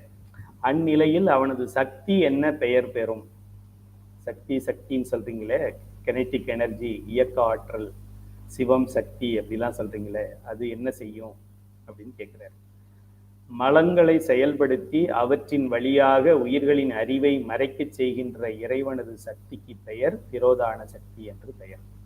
மலங்களை செயல்படுத்தி அவற்றின் வழியாக உயிரின் அறிவை மறைக்கச் செய்கின்ற சக்திக்கு மறைத்தல் சக்தி பெயர். மறைப்பாற்றல். அது மறைக்காது. அது எப்படி மறைக்கும்? அது புனிதம். அது எப்படி கெட்ட கதை சொல்லும்? கெட்ட செயலை செய்யும். உயிர்களின் அறிவை மறைக்கச் செய்கின்ற இறைவனது சக்தி திரோதான சக்தி என்று சொல்லப்படும். திரோதானம் என்பதற்கு மறைத்தல் என்பது பொருள். தமிழில் திரோதான சக்தி மரக்கருணை எனப்படும். அதுவும் ஒரு கருணை தான். மறைக்கிறதும் கருணை. அருளுவதற்கான இப்ப படிச்சேன் இல்லையா? படைத்தல் அருளுவதற்கு, காத்தல் அருளுவதற்கு, ஒடுக்குதல் அருளுவதற்கு, மறைத்தலும் அருளுவதற்கு. இப்ப மறைப்பு சக்தி செயல்படுறது எதுக்கு? அருளுவதற்கு. அம்மா வேது பிடிக்க சொன்னது எதுக்கு? சளி இல்லாம இருக்கு. சளி இல்லாம இருக்கணுங்கிறது நோக்கம் இல்லைன்னா இன்னைக்கு வேது பிடிக்க சொல்ல வேண்டிய அவசியமே இல்லை. வேதுன்னு தமிழ்நாட்டில் உள்ளது சொல்றேன். மலேசியா மற்ற நாடுகள்ல அதுக்கு பேர் என்னன்னு தெரியல. உங்க நாட்டு பேரை நீங்க யோசிச்சு பாருங்க. என்னைக்காவது வாழ்க்கையில ஒரு தடவை பெட்ஷீட் நல்லா கனமா ஒண்ணு மேல ஒண்ணா 5 பெட்ஷீட் போட்டு உள்ள ஒரு ஸ்டீம்ல ஏதாவது கெமிக்கலையோ அல்லது ஒரு லீவ்ஸையோ போட்டு அதை இழுக்க சொல்லியிருப்பாங்க. அதுதான் நமக்கு அது துன்பமாக இருந்தாலும், நமக்கு விரும்பத்தகாத ஒரு செயலாக இருந்தாலும், நம் தாய் நம் நன்மைக்காக இந்த செயலை அவள் செய்கின்றாள். அதனால அவளுக்கு பெயர் மறைக்கிறா அப்படின்னு நம்ம சொல்லலாம். இருந்தாலும் அவருடைய கருணையின் கருணையால தான் மறைக்கிறார். அருளுவதற்காகத்தான் மறைக்கிறார். இதெல்லாம் நம்ம தெளிவாக தெரிந்து கொள்ள வேண்டும். மருத்துவன் சில நோய்களுக்கு கசப்பு மிக்க மருந்துகளை கொடுத்து தீர்க்கின்றான். ஒரு டாக்டர்கிட்ட போய் ஒரு ட்ரீட்மெண்ட்டுக்கு போனா நாக்கு ஒரே கசப்பா இருக்கு அப்படின்னா அதுக்கு அவர் ஒரு மருந்து கொடுக்குறாரு. அப்படி அந்த மருந்து கசக்குது அப்படின்னா எதுக்கு? இந்த கசப்பை நீக்குவதற்கு தான் அந்த கசப்பு கொடுக்குறாரு அவர். அந்த எப்படி கசக்குன்ற மருந்தை கொடுத்து தீர்க்கிறாரோ, சில நோய்கள் தீர்வதற்கு அறுவை சிகிச்சை பண்றாரு. வெறும் ஆவி பிடித்தல் ஓகே, ஸ்டீம் பாத் ஓகே, ஸ்டீம் பாத், ஆவி பிடித்தல் கரெக்ட். அறுவை சிகிச்சை சில டிசீஸ் டாக்டர்கிட்ட போறோம், செக் பண்றாரு, எல்லாம் பார்த்து சில பேருக்கு மெடிசின் கொடுக்குறாரு, சிலருக்கு இன்ஜெக்ஷன் பண்றாரு, சிலருக்கு அட்மிட் ஆக சொல்றாங்க, சிலருக்கு உடனடியா சர்ஜரி பண்ணணும், சொந்தக்காரங்களுக்கு எல்லாம் சொல்லுங்க, கார்டியன் யார் உள்ள வர சொல்லுங்க அப்படின்னு உடனடியாக கூப்பிடுறாங்க. இதெல்லாம் யார் முடிவு செய்யறது? டாக்டர் முடிவு செய்யறாரு. டாக்டருக்கு தான் தெரியும் நம்ம வியாதி எப்படிப்பட்ட வியாதி, நமக்கு என்ன பாவ புண்ணியம் இருக்கு, நமக்கு என்ன நல்வினை தீவினை இருக்கு, இதெல்லாம் யாருக்கு தெரியும்? டாக்டர் ஆகிய மருத்துவன் ஆகிய சிவபெருமானுக்கு தான் தெரியும். இப்ப கசப்பு மிக்க மருந்தை கொடுத்தாலும், அறுவை சிகிச்சை பண்ணாலும், எதை செஞ்சாலும் சிகிச்சைகளால் நோயாளி அப்பொழுது துன்புறுதல் இயற்கை. அது போன்றதே திரோதான சக்தி உயிர்களை பந்தத்து உட்படுத்துதலும் அது உயிர்களுக்கு துன்பமாக தோன்றுதலால் மரக்கருணை எனப்படுகிறது. திரோதான சக்தி அருளுவதற்காக இந்த ட்ரீட்மெண்ட் கொடுக்குது நமக்கு. இந்த ட்ரீட்மெண்ட்டு நமக்கு கொஞ்சம் கொடுமையாக இருந்தாலும் இது கருணையின் அடிப்படையிலேயே செய்யப்படுகின்ற இந்த ட்ரீட்மெண்ட் அப்படிங்கிறதுனால மர கருணை அப்படின்னு சொல்லி இதுக்கு பெயர்.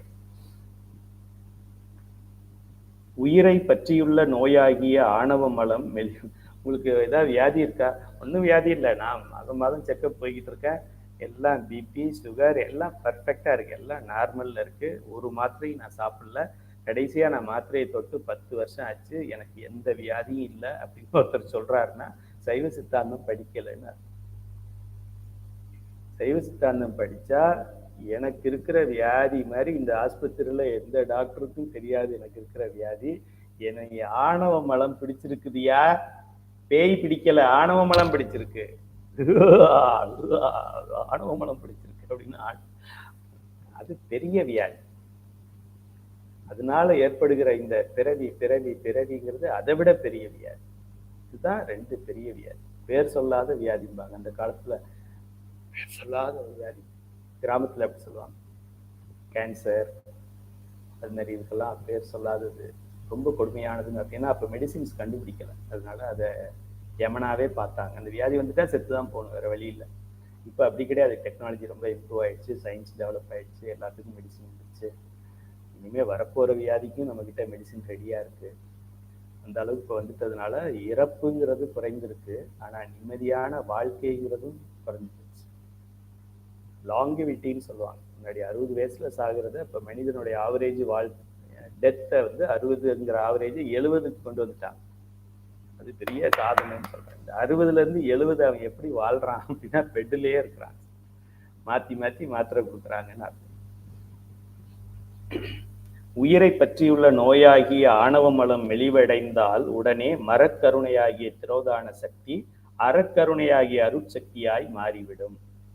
இந்த இந்த ஆணவ மலத்தை போக்குறதுக்கு தானே அந்த அம்மா இவ்வளவு போராட்டம் பண்ணிட்டு இருக்காங்க. இது சரியாயிடுச்சு அப்படின்னு சொன்னா உடனே வா மகனை மடியில உட்காருன்னு சொல்லி கூட்டிட்டு போயிடுவாங்க. நோய் தீர்ந்த பின் நோயாளியின் உடல் வலிமை பெறுவதற்கு மருத்துவர் உரிய வழிமுறைகளை மேற்கொள்வது போல இறைவன் தனது அருட்சக்தியினால் அவ்வுயிரை உய்யும் நெறியில் செலுத்துவான். ஒரு சீரியஸ் ப்ராப்ளம்னு ஹாஸ்பிட்டல் அட்மிட் ஆனோம் அப்படின்னா அந்த டிசீஸுக்கு தகுந்த மாதிரி உடனடியாக அவங்க ஆக்ஷன் எடுப்பாங்க, சர்ஜரி பண்ணுவாங்க. இன்பேஷண்ட்டாக இருப்போம், இன்பேஷண்ட்லேருந்து நம்மளை டிஸ்சார்ஜ் பண்ணி அனுப்பும்போது டிஸ்சார்ஜ் சம்மரி, அதோடு சேர்த்து ஒரு டயட் லிஸ்ட்டு, அதோடு சேர்த்து ஒரு மெடிக்கல் இது, அதோடு சேர்த்து அடுத்து எப்போ செக்கப்புக்கு வரணும் அதெல்லாம் டாக்டர் போட்டு கொடுப்பார். முதல்ல வந்த வியாதி மீண்டும் வராமல் இருப்பதற்கு என்னென்ன பண்ணணும் அப்படிங்கிறத சொல்லியே அனுப்புவார் டாக்டர். இதுபோல இந்த நம்மளுடைய திரோதான சக்தியாக செயல்பட்டாலும் கடைசியாக நம்மளை டிஸ்சார்ஜ் பண்ணி ஹாப்பியா அனுப்பணும் அப்படிங்கிறது தான் அம்மாவுடைய நோக்கமாக இருக்கும். அப்படி செய்கிற அந்த அம்மாவுக்கு பெயர் அருள் சக்தி என்று பெயர். அதை சொல்லிட்டு அதுக்கப்புறமா அருளல்னா என்னன்னு சொல்ல வர்றாரு. ஏன்னா அருள் சக்தியும் அருளலும் ரெண்டும் ஒன்று தான்.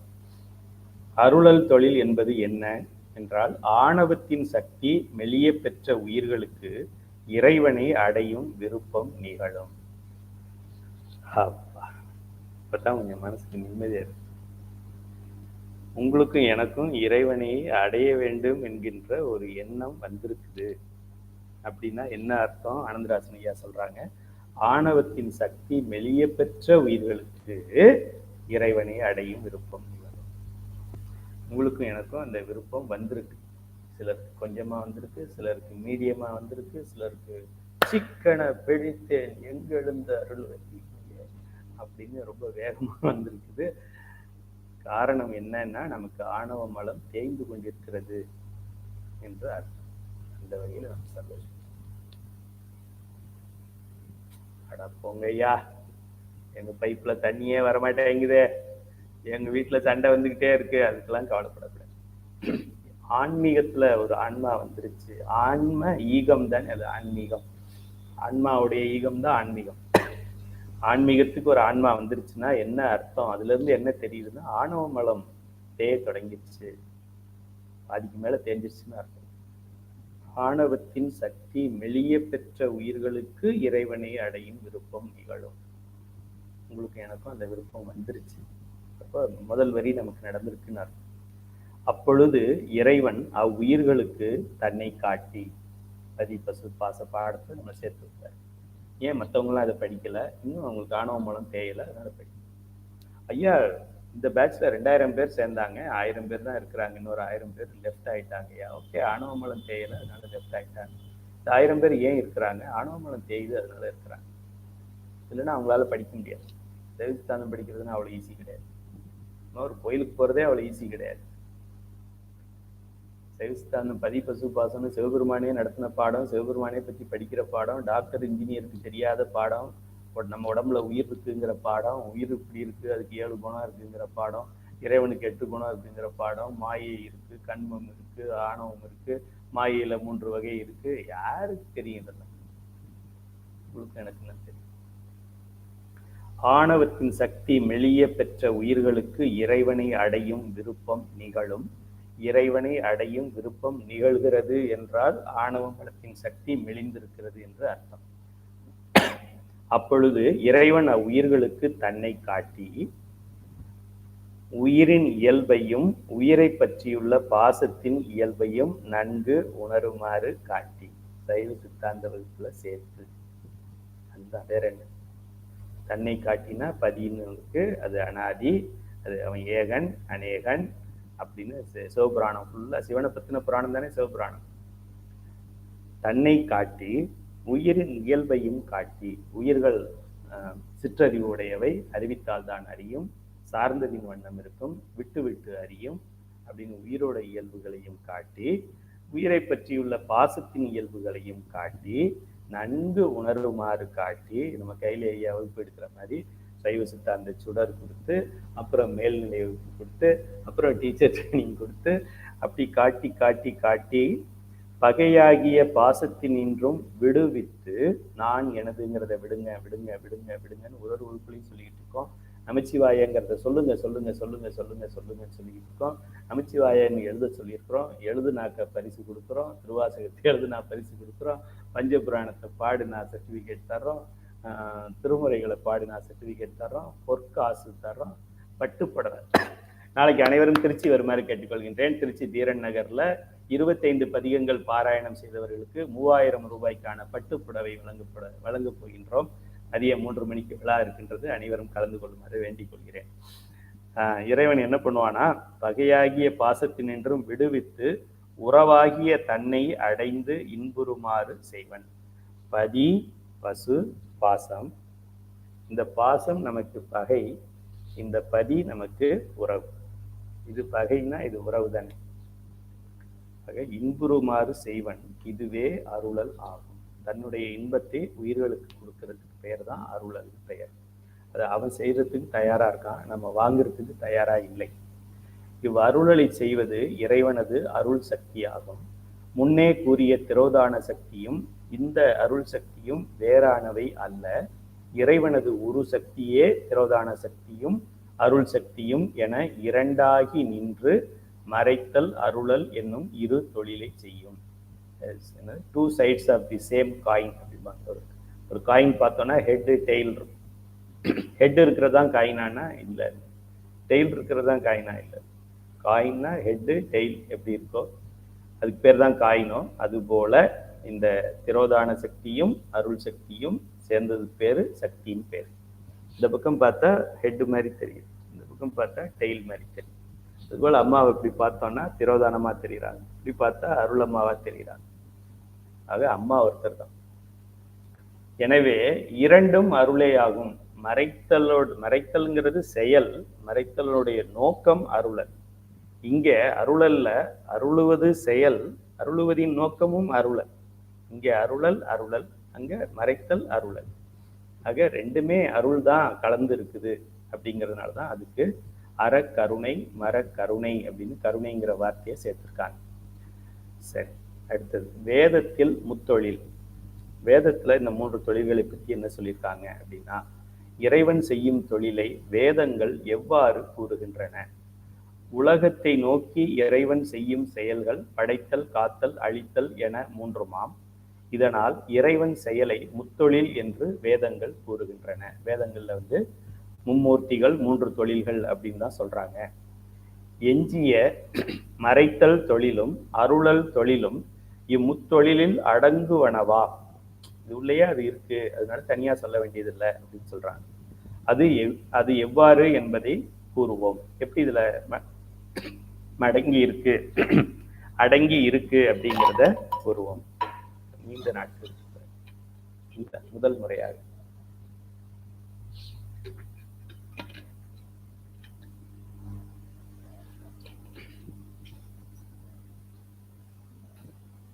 காத்தல் தொழிலோடு இயைபுடையது மறைத்தல் தொழில். காத்தல் மறைத்தல் அது ரெண்டும் கிட்டத்தட்ட அது தொடர்பு உடையது. காத்தல் என்பது இறைவன் உடம்பு முதலியவற்றை உயிர்களுக்கு கூட்டி அவற்றை குறித்த காலம் வரையில் நிலை பெற வைத்தல். இந்த என்னுடைய பிராரத்த வினையை நான் அனுபவிக்கிற வரைக்கும் என் உடம்புல இந்த உயிர் இருக்கணும். இதுக்கு பேர் தான் காத்தல். வாட்ச்மேன் பேர் என்ன? காவலாளிக்கு பேர் என்ன? காவலாளியோடைய வேலை என்ன? பேங்கை பூட்டிட்டு போயிருக்காங்கன்னா திரும்ப திறக்கிற வரைக்கும் எல்லாம் ஒழுங்கா இருக்கணும். அதுதான் வாட்ச்மேனோட வேலை. அதுபோல காத்தல் தொழிலை செய்கின்றவனுடைய வேலை என்ன? இந்த உயிருக்கு இந்த வினைகளை அனுபவிக்கணும்னு சிவபெருமான் சொல்லியிருக்கான்னா, இந்த உயிர் இந்த உடம்புல இருந்து அந்த வினைகளை அனுபவிக்கிற வரைக்கும் நான் பார்த்துக்கிறேன் அப்படின்னு சொல்றவருக்கு பேர் தான் காத்தல் கடவுள் என்று பெயர்.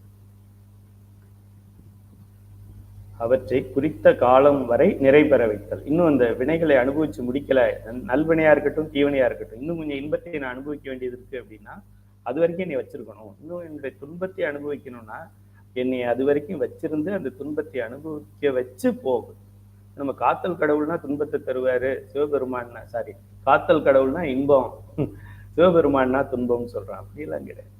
எல்லாத்துக்கும் காரணம் நீதான். நம்ம செய்யற நல்வினை தீவினை தான் நமக்கு திரும்ப வருது.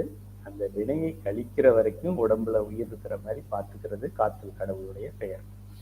தொழில் காத்தல் தொழில் நிகழும் போதுதான் மறைத்தல் தொழிலையும் அவன் உடன் நிகழ்த்துகிறான். ஆதலால் மறைத்தல் காத்தல் என்பதில் அடங்கும். மறைத்தல்ங்கிறது காத்தலுக்குள்ள அடங்கிடும். திரும்ப நான் படிக்கிறேன். காத்தல் தொழிலோடு தொடர்பு உடையது மறைத்தல் தொழில். காத்தல் தொழில் ஒன்று இருக்கு, அது என்ன, விஷ்ணுவோடைய தொழில், அதோட சம்பந்தப்பட்டதுதான் மறைத்தல்ங்கிறதும். காத்தல் என்பது இறைவன் உடம்பை கூட்டி குறித்த காலம் வரைக்கும் நிலை பெற வைத்தல் காத்தல். மறைத்தல் என்பது உயிர்களின் பின் மறைந்து நின்று அவற்றின் பாச பிணிப்பு கழலும் படி உதவி வருதல். இந்த மறைத்தல்னா உலகத்தை மறைக்கிறது கிடையாது, இந்த மலங்களுக்குள்ள இந்த உயிர் அழுந்தி இந்த அனுபவத்தை பெற வைக்கிறது, அதுதான் மறைத்தல் தொழில். மறைந்து நின்று உயிரை இயக்குவது அப்படின்னு நம்ம படித்தோம். அப்போ காத்தல் தொழிலை செய்கின்றவன் தான் இந்த மறைஞ்சு நின்று இந்த உயிரை இந்த போகங்களை அனுபவிக்கவும் செய்யறான். அதனால காத்தல் தொழிலை செய்கின்ற கடவுளே மறைத்தல் தொழிலையும் செய்கின்றார். இவர் வேற அவர் வேற இல்லை, மறைத்தலையும் நம்ம இதுலயே சேர்த்துக்கலாம் அப்படின்னு சொல்றாங்க. வேதத்துல அப்படி சொல்லப்பட்டிருக்கிறது. அடுத்தது மறைத்தல் என்பது உயிரின் பின் மறைந்து நின்று அவற்றின் பாதுகாக்க. காத்தல் தொழில் நிகழும் போதுதான் மறைத்தல் தொழிலையும் அவன் உடன் நிகழ்த்துகிறான். ஆதலால் மறைத்தல் என்பது காத்தலில் அடங்கும். காத்தல் பெரிய வேலை, அது உள்ள மறைஞ்சு நின்று செய்யறதுனால காத்தல். மறைத்தல்ங்கிற 4வது தொழில் இந்த 2வது தொழிலுக்குள்ளேயே அடங்குது. நம்பர் போட்டுக்கங்க, 4 2க்குள்ள அடங்கி இருக்கு அப்படிங்கிறத ஆசிரியர் நிறுவுறார். வேதங்களில் அப்படி சொல்லப்பட்டிருக்கு. இனி அழித்தல் என்பது உடம்பு கருவி முதலியவற்றை போக்கி உயிர்களை ஒடுக்கி வைத்தல். அருளல் என்பது மலங்களாகிய மாசுக்களை போக்கி உயிர்களை தன் திருவருளில் ஒடுங்க செய்தல். இவ்விரு தொழில்களிலும் அழித்தல் நிகழ்வதால் அருளல் என்பது அழித்தலில் அடங்கும் என கொள்ளலாம். இங்க இந்த அழித்தல்ல என்ன ஆகுது, மாயையுடைய இந்த உடம்பு அப்படிங்கிறத போக்கி உயிர்களை ஒடுக்குதல். இங்க மாயையிலிருந்து ஒடுக்குதல், மாயையை ஒடுக்குதல். அங்க அருளுக்குள் ஒடுக்குதல். அருளல்னா என்ன, நம்ம என்ன சொல்றோம், இறைவன் திருவடி நிழல்ல இருக்கணும் அப்படின்னு சொல்றோம். இறைவனோட இரண்டரை கலந்து இருக்க வேண்டும், இறைவனுடைய சச்சிதானந்தத்துல நம்ம இருக்க வேண்டும், சிவமாக்கி என்னை ஆண்ட சிவமாம் தன்மையை பெற வேண்டும் அப்படின்னா என்ன அர்த்தம், அருளுக்குள்ள மறைஞ்சு இருக்கிறோம் அப்படின்னு அர்த்தம். இங்க மாயைக்குள்ள ஒடுங்கி இருக்கிறோம், அங்க அருளுக்குள்ள ஒடுங்கி இருக்கிறோம். ஆக ரெண்டுமே ஒடுங்குதல் அப்படின்னு இருக்கிறதுனால அந்த அருளுதல் அப்படிங்கிற ஒரு இதையும் இந்த ஒடுக்குதல்ங்கிறதோட சேர்க்கலாம். அதாவது 5 3க்குள்ள அடக்கலாம். 4 2ல அடங்கிடும், 5 3ல அடங்கிடும் அப்படின்னு அப்படியும் அடக்கி சொல்லலாம். இனி அழித்தல் என்பது உடம்பு கருவி முதலியவை படிச்சிட்டோம். அருளல் என்பது இவ்வாறு கொண்டால் ஐந்தொழில் முத்தொழிலாய் அடங்கி நிற்றல் புலனாகும். இம்முறையில் அடக்கி இறைவன் செயலை முத்தொழில் என கூறுவது வேதத்தின் வழக்கு. இது தவறில்ல, சேர்த்து சொல்லிடுறாங்க, நம்ம விரிச்சு சொல்றோம், அவ்வளவுதான். இப்ப நம்ம முதல்ல பதி பசு பாசம்னு சொல்றோம், அப்புறம் பாசம் 3 வகைப்படும் சொல்றோம். 3 வகைதானா அப்படின்னு கேட்டா என்ன 3 வகை, ஆணவம் கண்மம் மாயை சொல்றோம். இப்ப அவ்வளவுதானா அப்படின்னு கேட்டா இல்ல, மாயையில சுத்த மாயை அசுத்த மாயை, அசுத்த மாயை, இப்படி பிரிச்சுக்கிட்டே போய்கிட்டே இருக்கிறோம்.